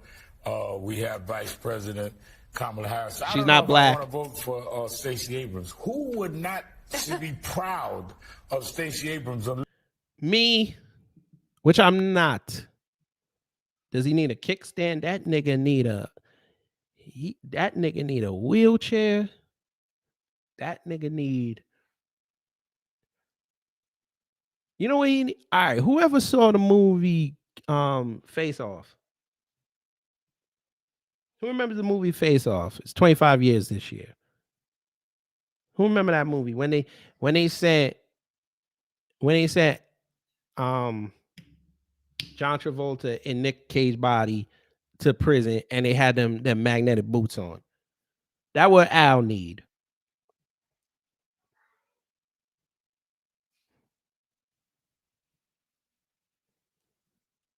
Listen to Al Sharpton talking about who would not be proud to have Stacey Abrams as a governor. Negro, none of us. Negro, let's ask you a question. Are you proud? You're probably proud of Eric Adams and the bang up job he's doing in New York, right? That's why your ass, every time you get a chance, you flying out. You fly out more than an OnlyFans chick.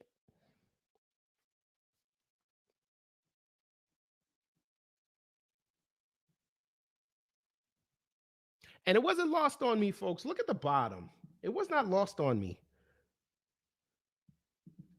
Who picked up? Who can pick this up? I ain't even gonna say it. I want to see who's gonna pick it up. Look at that screen, and tell me they don't listen to us.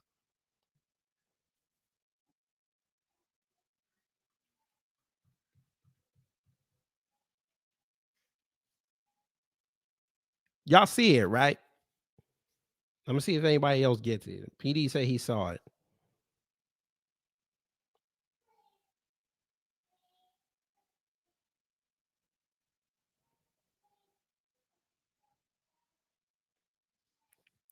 When have you ever heard a mainstream media outlet say know your value?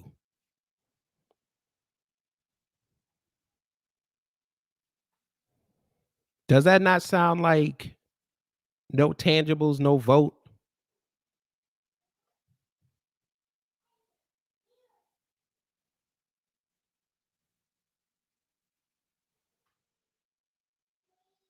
And how we say you're not going to buy our vote?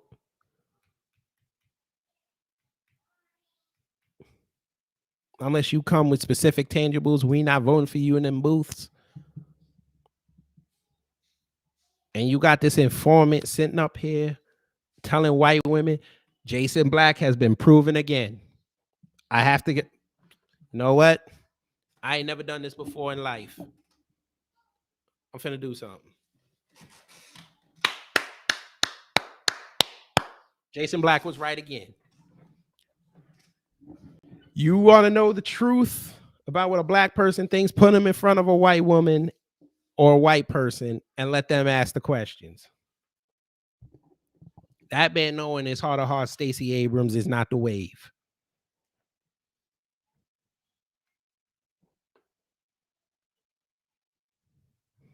But he's trying to lie his way through that interview. Look at that informant shuffle again.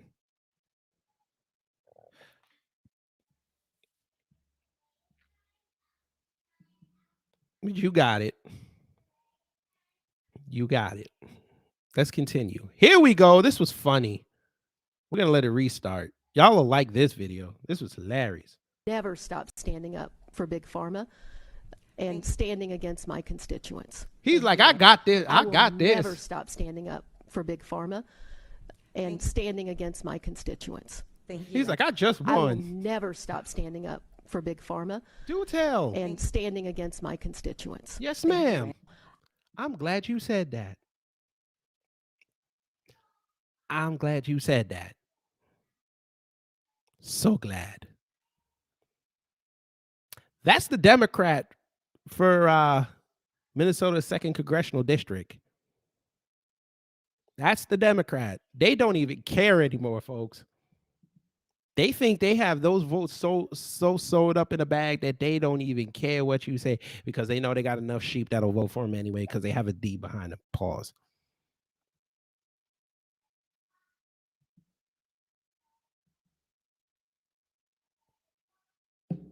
But let's continue. Michael's such a sassy Negro. He was so sassy. Mike is so sassy. Mike, you know you was hella wrong for this. Pause. No sound, because you're gonna get me in trouble. Mike, why you do her like that? Come on, Mike. Mike, you know you sassy. You know you was hella wrong for that. You know you was hella wrong for that. Shout out to Melanated Mind. I like that sister. Let's see. Kiera Clark said, wait until Ron DeSantis from Florida gets more power. Loving v. Virginia will really cause a regression. Boomers will lose their minds. Hashtag Roe v. Wade as well. I don't like DeSantis. I really don't. He reminds me too much of Frank Underwood. We don't need Frank Underwood out here. But I hear what y'all saying. The Democrats will become Dixiecrats. They're already Dixiecrats. AOC proved it the other night. She was not willing to take that Mexican woman and read her the Puerto Rican Riot Act. She was not willing to do it. I'm telling you, if she would have done that, she could stay a representative for the rest of her life.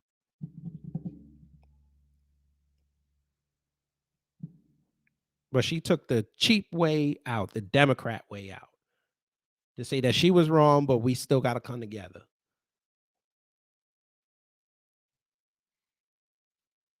But you got it. Y'all will like this video. What'd you say, OJ? Yes, DeSantis does hate himself. Oh, you motherfucker. Play it again. Now, for context, they're taking this man into the courthouse. Or the police. Yeah, the courthouse. And apparently he looks injured. So he's in a wheelchair. Black cop is pushing him in. That's so nice. That's where your taxpayer dollars are going from. But it's so nice. Let's see what happens. What'd you say, OJ? My shoe. Hey, you see a shoe back there? Where is it? He gone.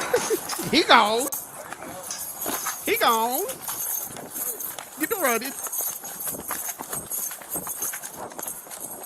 That man got up.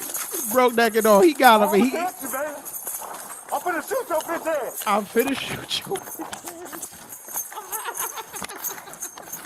Hey. Hey. Come on, man. Come on, black man. You should have called him. Black man, how you black man. You let a what? Black man. You let a white guy with a neck collar on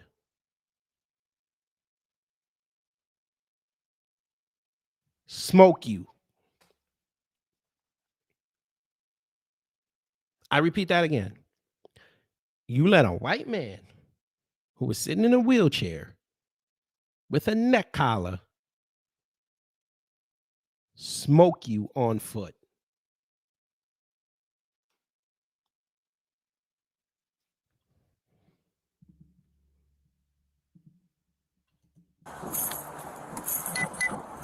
He gone.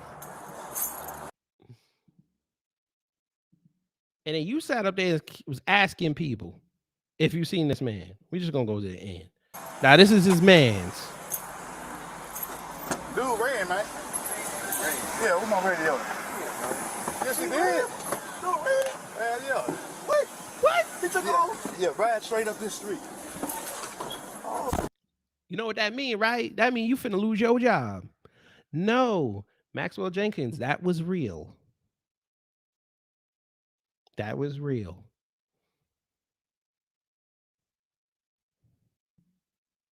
Yeah. You let a white guy with a neck collar smoke you. And your only response was, I'm gonna, you better stop before I shoot your BA.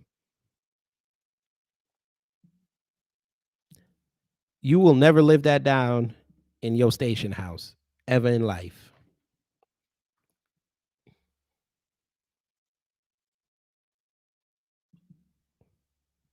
Well, let's continue.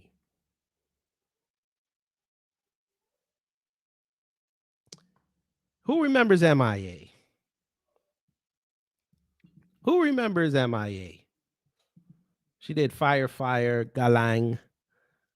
Jay-Z got on the remix. Well, he got on the remix for XXO. XXXO. Who remembers MIA? She was a part of our childhood. Yes, she was. I remember listening to her in high school. She caught Twitter wrath, folks, because she said, if Alex Jones pays for lying, shouldn't every celebrity pushing vaccines pay too? Damn, I said the V word, but it's okay. And that is in regards to Alex Jones having to pay almost $1 billion in fines and judgment. Kira Clark, hurricane season will be over in 2 weeks.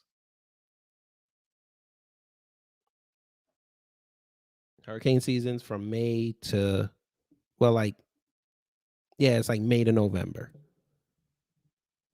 So you got a couple more weeks. But yes, MIA went off. And I even told people I was like, this is how MIA's always been. But yeah, they came for her life. Yes, they did.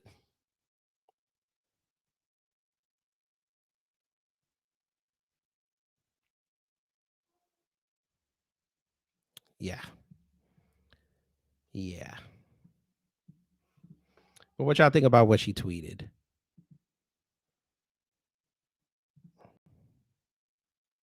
But we keep moving. I found this hilarious. Now, I don't know if it's real or not. It probably is real. Nikki said yes.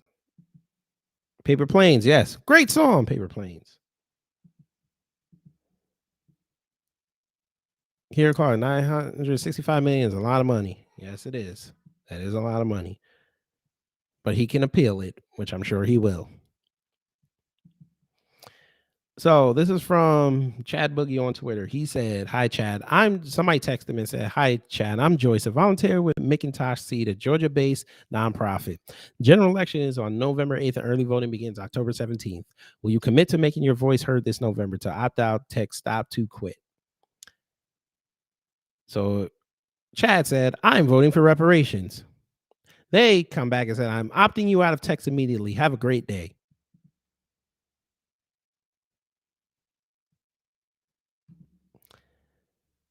Kara Clark, I'm just scared free speech is getting very expensive. My thoughts. I will talk about that before I leave. What is this?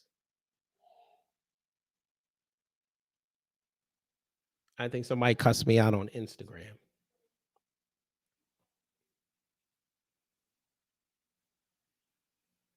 Oh, they're mad that I didn't go see Woman King.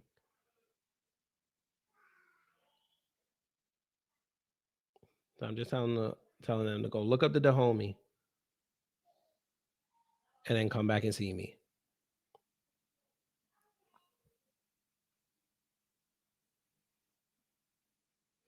But anyway, yes. As soon as you mention reparations, they run.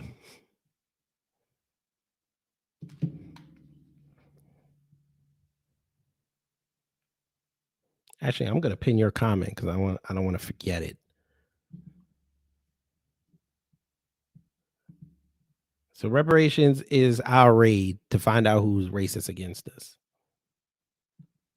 Y'all will like this.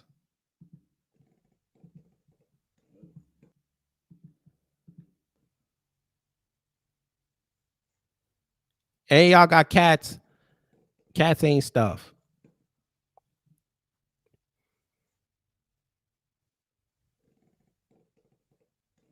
I would knock my cat out. And the fact that he was standing there looking, he ain't even try to leave. Cats are dicks. Oh yeah, they put on. Oh yes.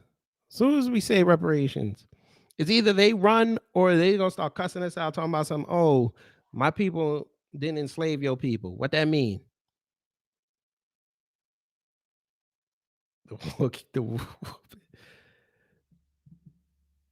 Damn. All right, you got it. Stud King. Yes, sir. The Stud King.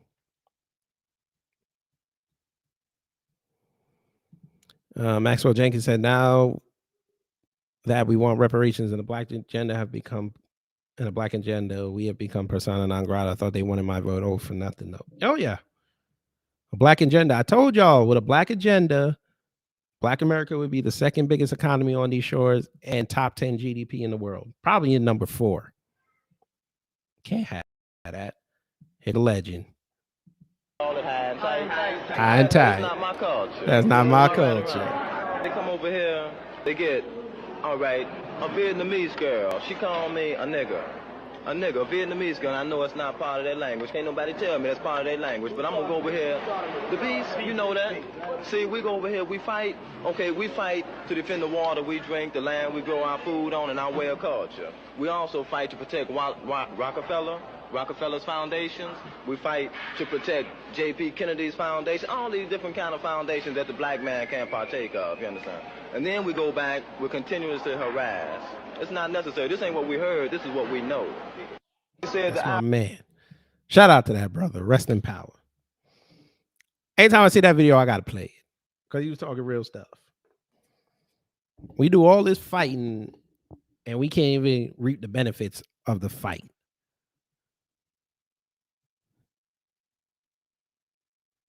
That's like you playing Final Fantasy. You're the one that killed the monster, but your teammates take all the magic away. And you're like, what the F? All right, folks. Strap in. Because I want y'all to hear this. I want y'all to hear this. Now, for those who remember the Revo Summit that happened about 2-3 weeks ago, Tamika Mallory got to talk there. Now, she didn't get publicized like Tariq and Teslin Figueroa did and Rizza Islam and Killer Mike, because their panel was the highlight of the entire Revolt Summit. But Tamika Mallory didn't, you know her, she didn't miss a minute to go and embarrass herself.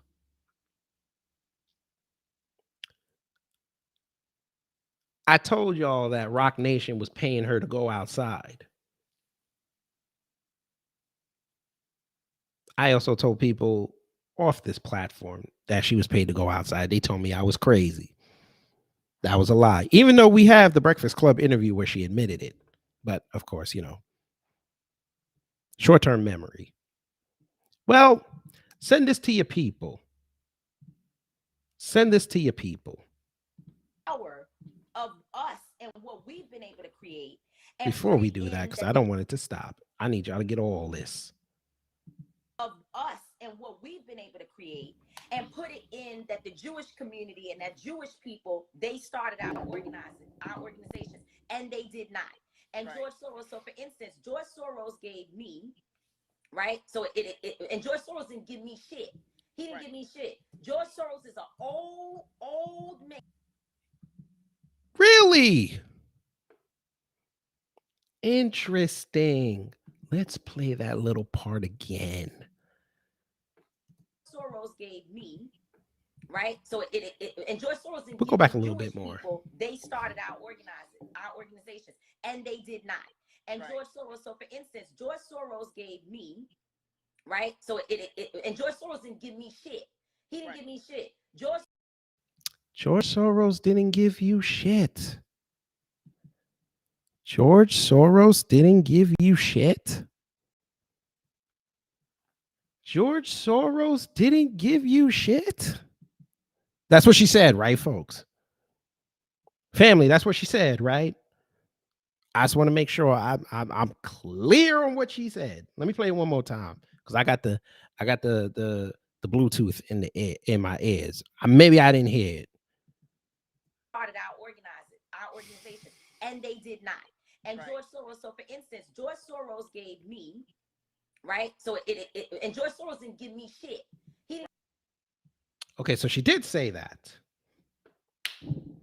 George Soros didn't give me shit. That's what she said. Okay.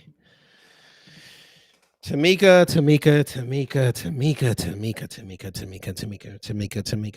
you should not have said that.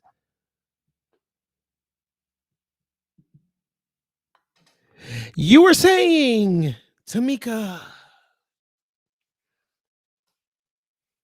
I keeps the receipts. Tamika, is that you or is that your doppelganger? Tell us, right? How you finna tell us? Tamika, we're not going to play semantics here. Just because he didn't put the money in your hand straight out does not mean he did not directly give you something. There is your receipt, folks. 2019, you got $100,000 for 18 months. You could even call it a loan. And it says, Tamika D. Mallory will seek to build a framework and provide coaching to Black churches and institutions to strengthen their ability to use intersectional approaches in their social justice advocacy.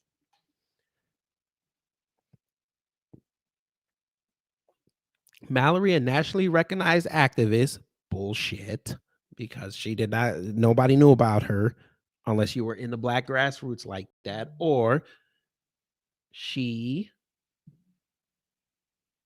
Went viral. Miss Gray Ape just cussed me out on Twitter. Cool. Because of the cat videos. Nothing bad. She must have cats. Cats are dicks. Anyway, back to this. Mallory, a nationally recognized activist, is a champion of the new civil rights movement. In 2017, she gained global recognition as one of 4 co-chairs of the Women's March on Washington. AKA, she went viral making a speech. With participation from 5 million people worldwide, her role in the march landed Mallory on the 2017 Time Magazine 100 Pioneers list and Fortune Magazine's 2017 list of the world's greatest leaders. Okay. President of Mallory Consulting, a strategic planning firm, Mallory is featured in the media at the intersection of civil rights, social justice, and the new wave of feminism, aka fourth wave and fifth wave, which if y'all go back in my archives, I did a whole show about that. But again, she said George Soros didn't give me shit. Sorority Fellowship gave you $100,000. Would you like to retract that statement, Tamika Mallory?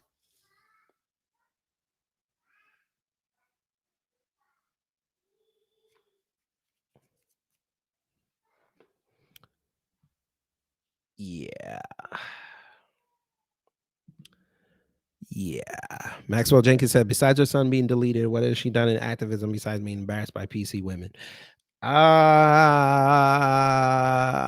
Going on that Revolt Summit stage in front of Candace Owens and having the opportunity to become queen of black people, and you sat there and looked like a fool. I'll say that again. Coming down to Revolt Summit and having Candace Owens on stage and your opportunity to be queen of black people. And I'm not talking about us. I'm talking about the mainstream folk who would have saw it. And you fumbled the ball. You were not even part of the conversation. Do you understand that you were under Katrina Pearson? I will say that again. If you look at the hierarchy of who was on that stage and their impact on that stage, you were under Katrina Pearson, who was going at Candace Owens.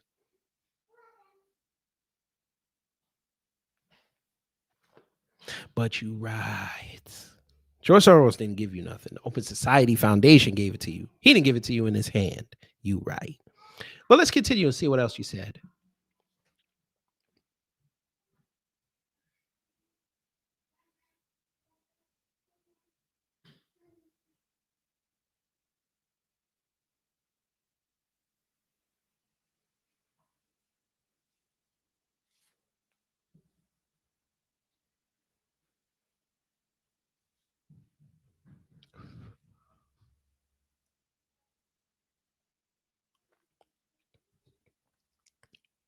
So, I hope y'all caught that. Yes, Kiera Clark. Yes, I knew about Hawk Newsom too. I used to be in New York. I knew about him too. And I never fucked with him because I get the fact that he was outside champion and everything. But when he got attached to BLM and became their chapter leader in New York, I said, nah, I'm good on that. And I confronted Tamika Mallory about that on TikTok because she clearly had BLM in her portfolio. And I asked her, are you BLM? She said no. I showed her the receipt and we argued. And I gave her the win because I wasn't going to sit up there and argue with her when the receipts are there. You got it. But yeah. George Soros didn't give you anything. I just realized I didn't play that for you guys. I'm sorry. George Soros didn't give you anything. I want y'all to catch what she says next. Because she mentioned a black man. I want y'all. Yeah, I know. I realized I didn't have it open. I want y'all to hear next. Because she's going to bring a black man into this. George Soros is an old man who has millions and millions and millions of dollars in a Pocketwatching foundation, And at the time that I received a $100,000 fellow from the organization, it was a black man named Patrick Gaspard, who has been in the movement his entire life, that was the president of the organization. And he put out to activists who don't get money other ways and said, if you want to apply, this is the time.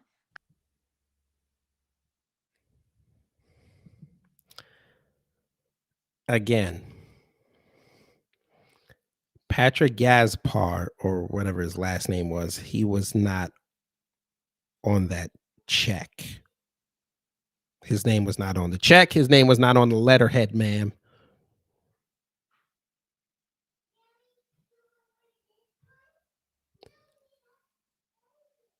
You can't play these semantic games with B1 and the intellectual black folks over here. Them word games don't work with us, ma'am. You took the money from Soros. You and my son.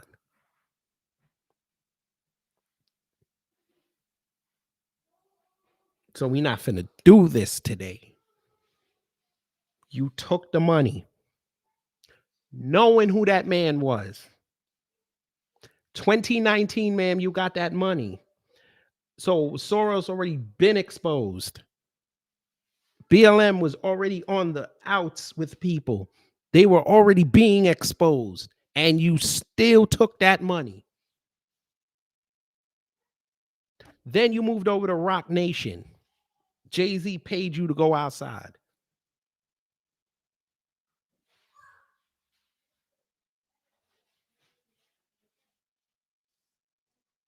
Without that Jay-Z cosign, you don't get Cadillac. You don't show up at the Super Bowl.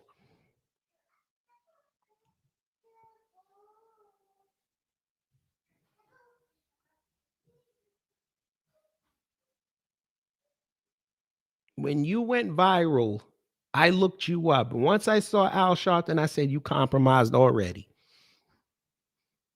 You're Al Sharpton's goddaughter. I know cats in New York. Your paperwork came back dirty, man.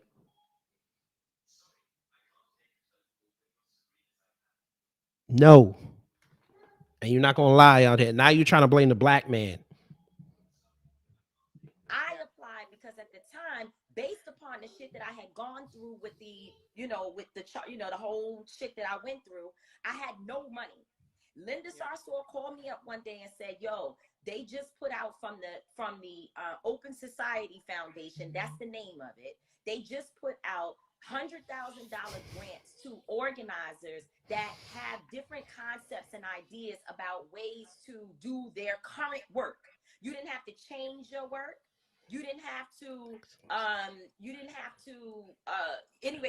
to succumb to any standards. You just had to tell them, this is what I'm doing. And they decided over 20 people that they would give $100,000 a piece to. They've been doing that for years. There is no Soros money that is coming into Until Freedom, Black Lives Matter, or any other organization. I thought you were in Black Lives Matter. That's what you told me. You were not Black Lives Matter. You got it. By the millions of dollars. That's not true.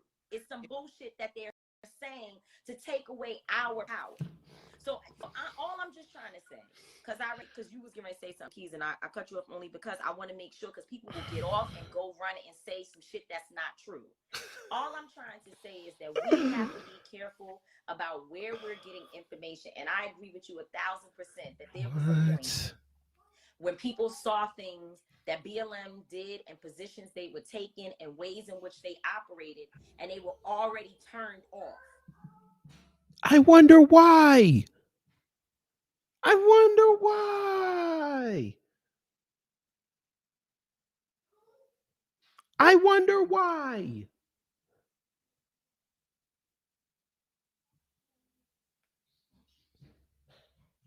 Maybe because of the grifting?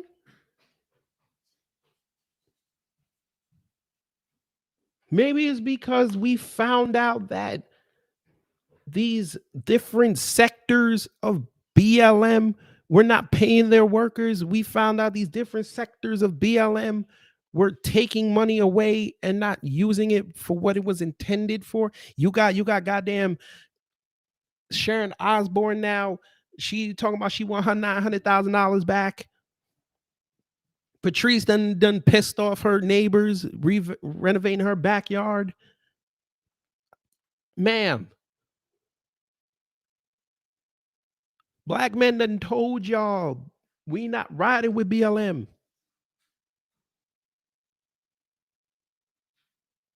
We won't even go to our intuition on that. We won't even do that. Just off the strength of what they did with Darren Seals and D. Ray McKesson, and we don't even with D. Ray McKesson like that. But the way y'all did that, man.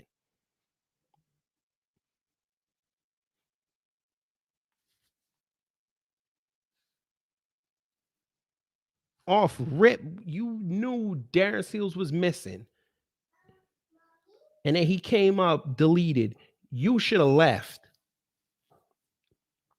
If you're for the black community, of course.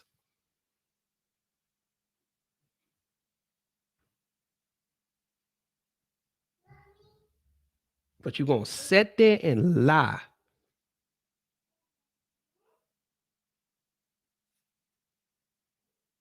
And that's what pisses me off about this woman.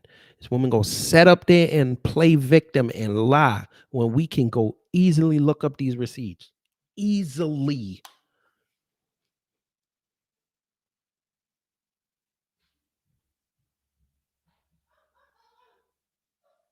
So because a black man handed you the check, that didn't come from Soros. That's like me saying, okay, I go apply for a mortgage. I get it. They give me the check for $350,000 to go buy the house. I'm supposed to give the teller, I'm supposed to give the banker the credit for handing me the check, not the bank for trusting me.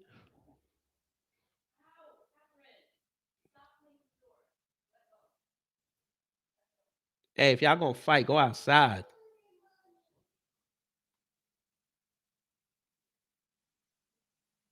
I'm trying to figure this out. Why would you lie?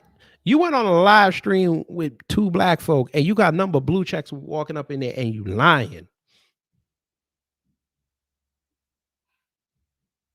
But you was copping pleas with them feminists. You know what? You got it. You right. You the smartest person in the room. You right. You right. Damn the receipts. You right. You got it. I don't know if I can play this because I don't think I could play that. Yes, this legend. Oh, screw you. Amen. Butterfly in the sky. I can go twice as high. Take a look. It's in a book. A reading rainbow. I can do anything. Ways to grow and things to know. A reading rainbow. A reading rainbow. A reading rainbow. Amen. Shout out to Miss Tina Fabrique. Shout out to her. The original voice on Reading Rainbow. Still got it after all these years. Shout out to her.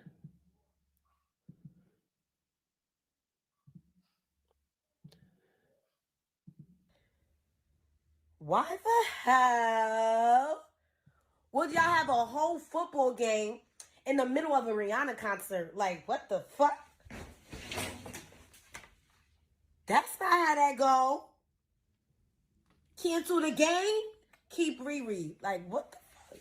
We need more than 15 minutes. I'm trying to understand. Why would there be a football game at the same time? What the hell? Yeah. I was waiting for the joke.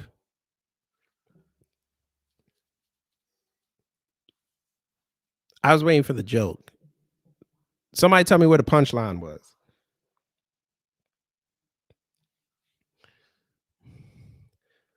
So you got on your Instagram to put this video up of you trying to imitate a ratchet black chick. And you all the way in Nigeria.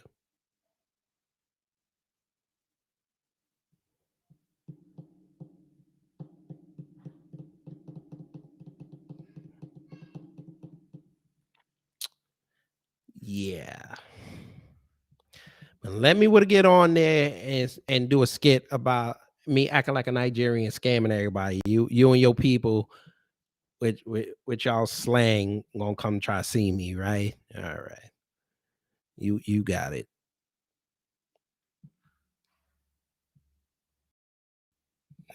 You got it. I need to put this on a t-shirt. I need to put this on a t-shirt. Or at least get this jacket. What is Cat Williams doing?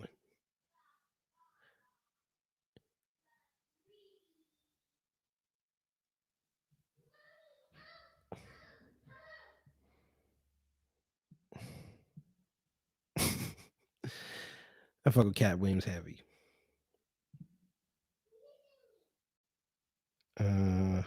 Yeah, somebody getting dropped. Y'all pull this on me. Somebody getting dropped.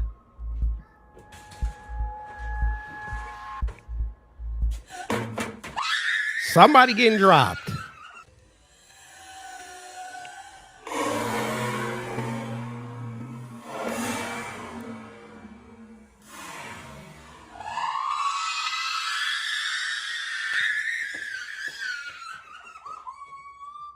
Why would you do your mama like that? You must not want some of that good home cooking.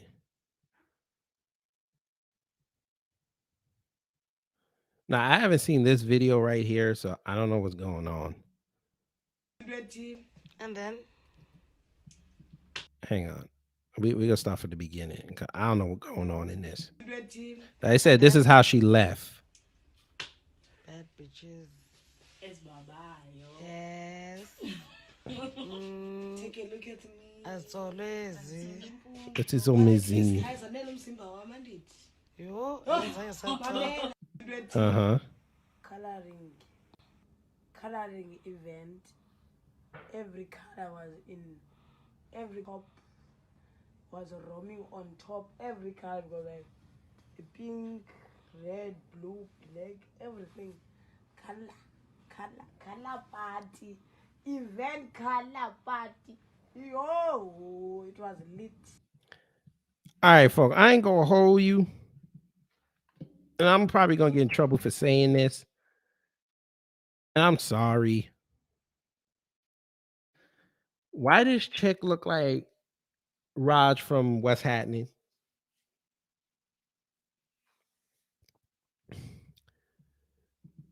Y'all know what I'm talking about. She looked like she looked like I don't mean to be disparaging, but I saw the video and I say to myself, blood, we not finna do this. Not today. I'm probably gonna go to hell for this. But I need somebody to I'm just saying. I'm just saying that's the first. Like I said, I didn't see this video until today, like in its entirety. But tell me she don't look like him.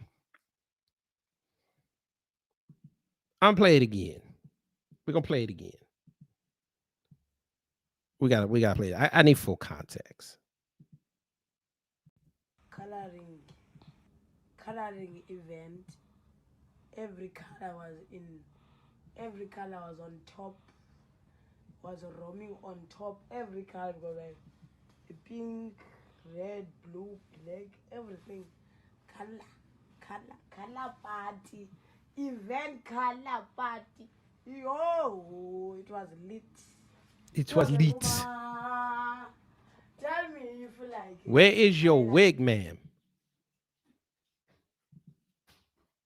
Like, I ain't trying to be no dick. This is I'm telling you, when I first saw the second video just now, that was the first thing that popped in my head.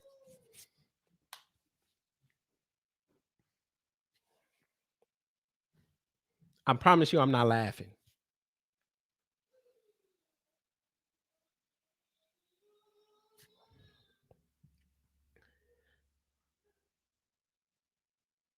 Oh yeah, yes, sir. And he's living a nice full life. That's what I'm talking about. But him and Martin gotta go talk. But yeah, that's the first thing I thought. What do you mean she need a makeover? She cool with that sorcery? And then Look at that folk. Look at that sorcery right there. Come on. She good. I promise you she's good. bad bitches. Look at that sorcery right there, folk. We good. She don't need no makeover, Kira. She don't need no makeover. She good. I promise you she's good.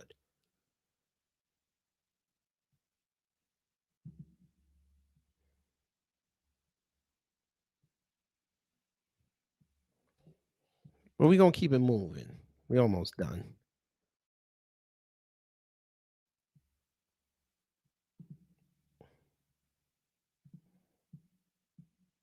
Played that. Yeah, shout out to y'all on y'all's rally on the 5th. Unfortunately, I will not be able to attend it, but you know, I'll be with y'all in spirit. And we are ha ha ha ha.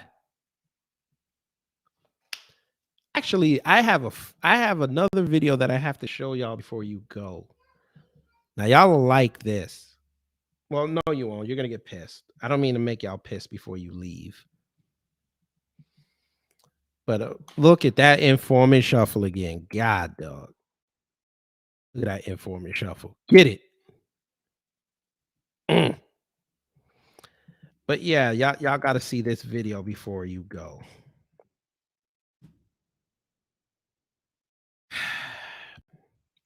So I follow this channel called The Bunker TV. And he put up a video today from that Pan-Africanist Strikes Back idiot. Bucci Bear, what we call him.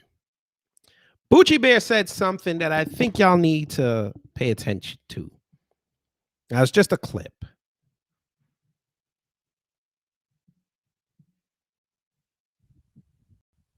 I promise you to God, I was going to make a Twitter post today.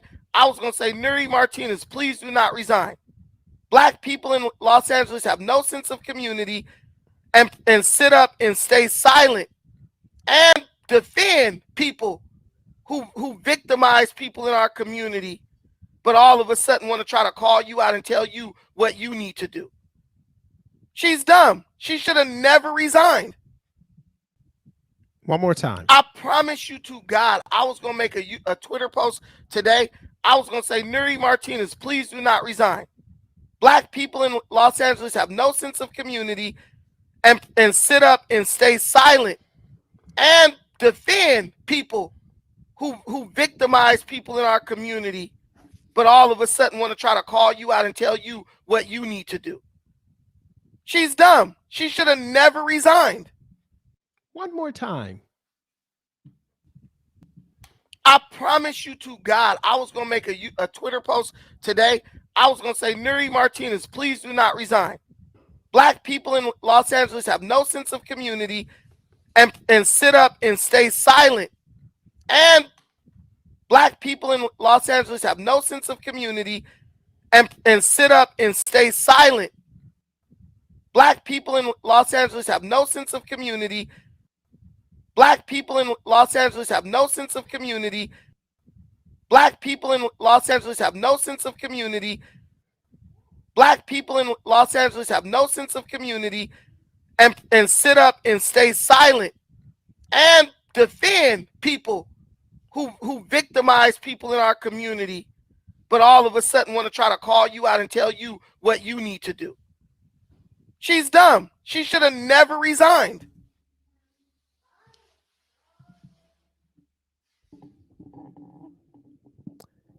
I ain't never been to LA.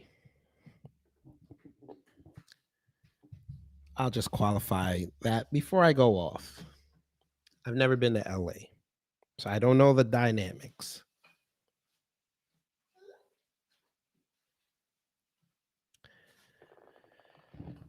But for you to get on your live stream and say that the black people in LA have no sense of community and all they do, let me make sure I heard what he said at the end. But all of a sudden want to try to call you out and tell you who victimize people in our community. Okay.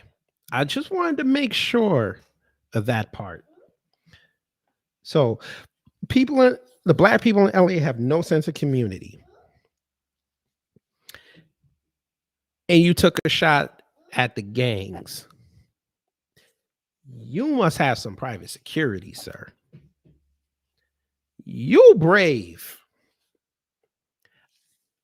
I might have to give you a hand clap, sir. You might be the bravest black man I've seen on YouTube yet. For you to call out the Bloods and Crips like you just did, that takes some balls.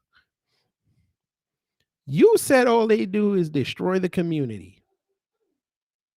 Now, I ain't a fan of the Bloods and Crips, but I would, if I ain't got nothing to say about them, I don't bring them up.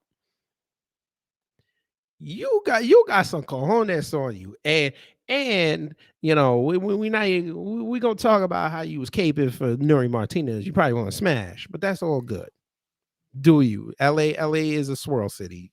Do your thing. She's married, by the way, with kids. The sister might be smashing the husband. I'm not speculating. I'm speculating. But for you to say what you said,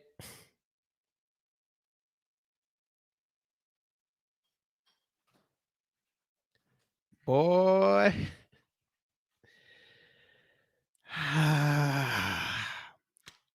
I came up with a new term yesterday, folks. And you guys have permission to use it, but make sure you give me credit.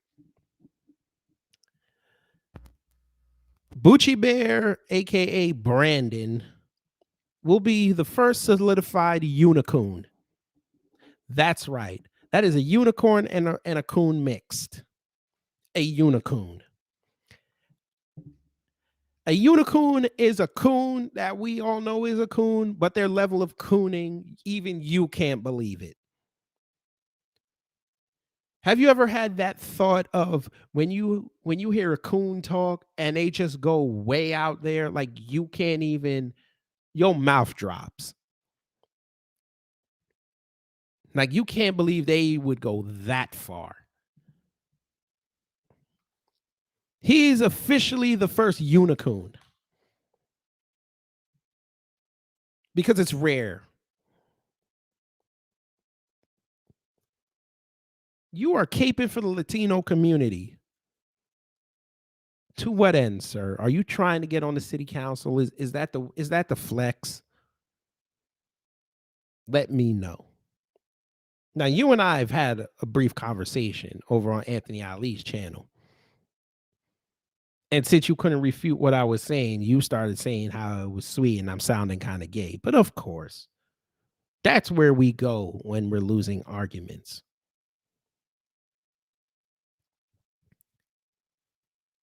But you sat there and said LA black people have no sense of community.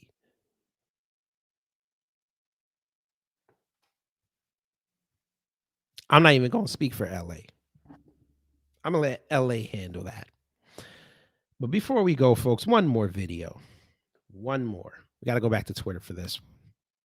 One more. You know how I did that video saying defending Black American culture? Yeah, somebody else from the non-FBA camp decided they wanted to get in on this. For those who know, in New York, DJ Clark Kent. Oh yeah, DJ Clark Kent. He ran with Flex and them. He got in on the bandwagon and said that Black Americans have no culture. On Math Hoffa's My Expert Opinion. Let's hear what he said. That a lot of things differently because I understand differently. You know what I mean? I didn't look at it like it was some rap shit. I looked at it was like, oh, this is some fair use plight of the black man shit. You know what I'm saying? Like, think about it. Black man get money in America, in the hood. He got to go buy a bunch of jewelry and a bunch of cars and a bunch of shit so he could prove to everybody that he got money. Who's doing that? Us. Listen. Because we think that's how you prove your status because of the anatomy of black men in America. You know what I'm saying? We got to make these white folks believe that we got it. When in essence, you're only proving to your black friends that you got it. And then when you do, your black friends ain't necessarily that happy that you got it, so then they come after you. That's the plight of the black man in America. Keep going. So because of that, you know, add that on to the fact that slavery taught us not to trust each other. But how could we trust each other when we didn't know each other? And then we're in America where we don't have a culture, so we don't have anything else to protect, to be like, no, I care about our culture, so I'm gonna take care of our culture, so I'm gonna take care of the man that's next to me. We don't have culture. I mean, black people in America don't have culture. And this nigga had the nerve to nod his head in approval.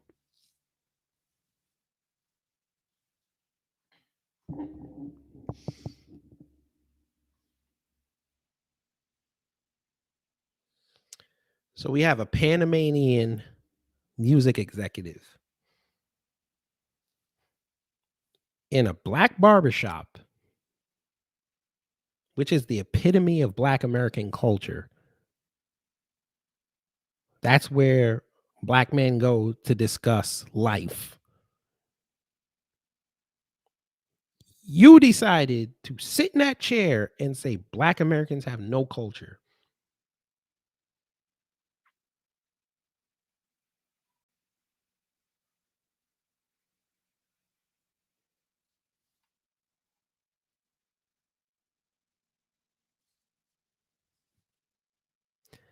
Nigga, without hip hop, you would not be where you are, sir.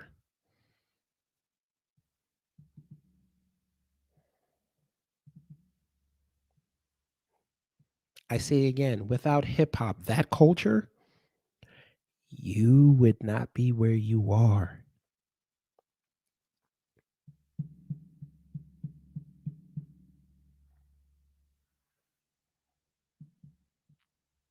I'm really getting sick and tired of Caribbean people saying this.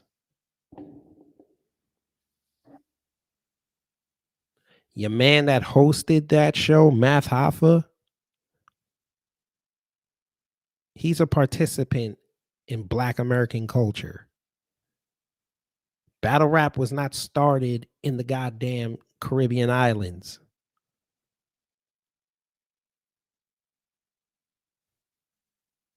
I'm really gonna need y'all to cut this out, bruh. You know better. You know better.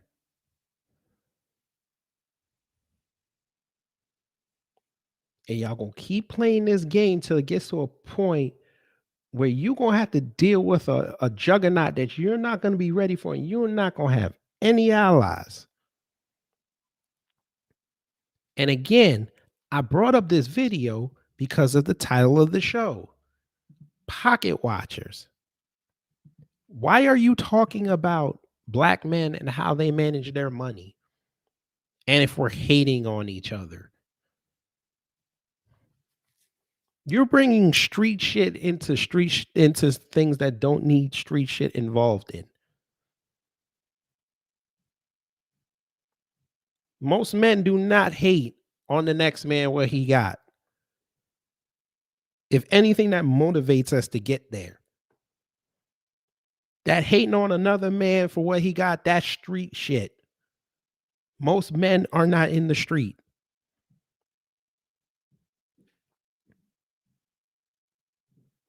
We all saw that Looney Tunes meme with Daffy Duck and Porky Pig talking about, hey man, I even forgot how the fuck you worded, but basically he trying to get where he trying to get. But this is what I mean. This is what y'all think Black American culture is. It's street shit.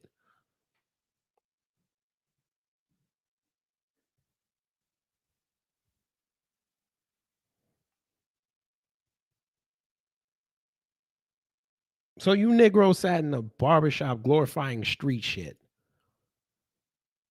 and think that's Black American culture.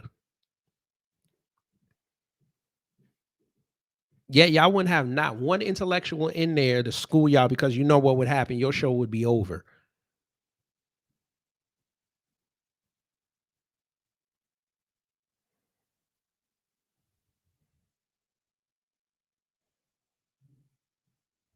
All right. Now you see why they call you DJ Clark Kent, not DJ Superman, right? But anyway, folks, that's the end of Twitter things.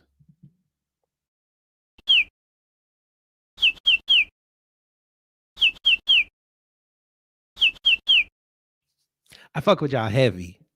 Thank you. So I'm glad y'all stuck around for about 2.5 hours. I didn't think I was gonna be this long. I was trying to go 2 hours because I gotta go cook some curry chicken. Yes, I'm going to my culture. I haven't had curry chicken in a while. That's why I'm making it. But yeah, I'm gonna go start cooking. But I appreciate everyone coming up in here and getting the chopping these fables. And take care, stay safe out there. But like I said before, if you're gonna go vote, that's cool. If you're not, help the next person if they are gonna go. And keep banging the drum, no tangibles, no vote. If you're down here in Georgia, we got 26 days. We got to make sure Stacey don't get in there. If she gets in, we're fucked. If you're in Maryland, please, Westmore cannot get in. He's going to erase black folks in the DMV. And I know he's looking at Prince George's County. Capricorn said, I want some. My food does not travel well. Curry the go-to. Kira Clark. Boo. Curry to go. Nah, I'm actually trying to stay away from red meat for the rest of the year. I made the family tacos yesterday, and I usually make it with turkey, but I made with beef because it was buy one get one free Kroger.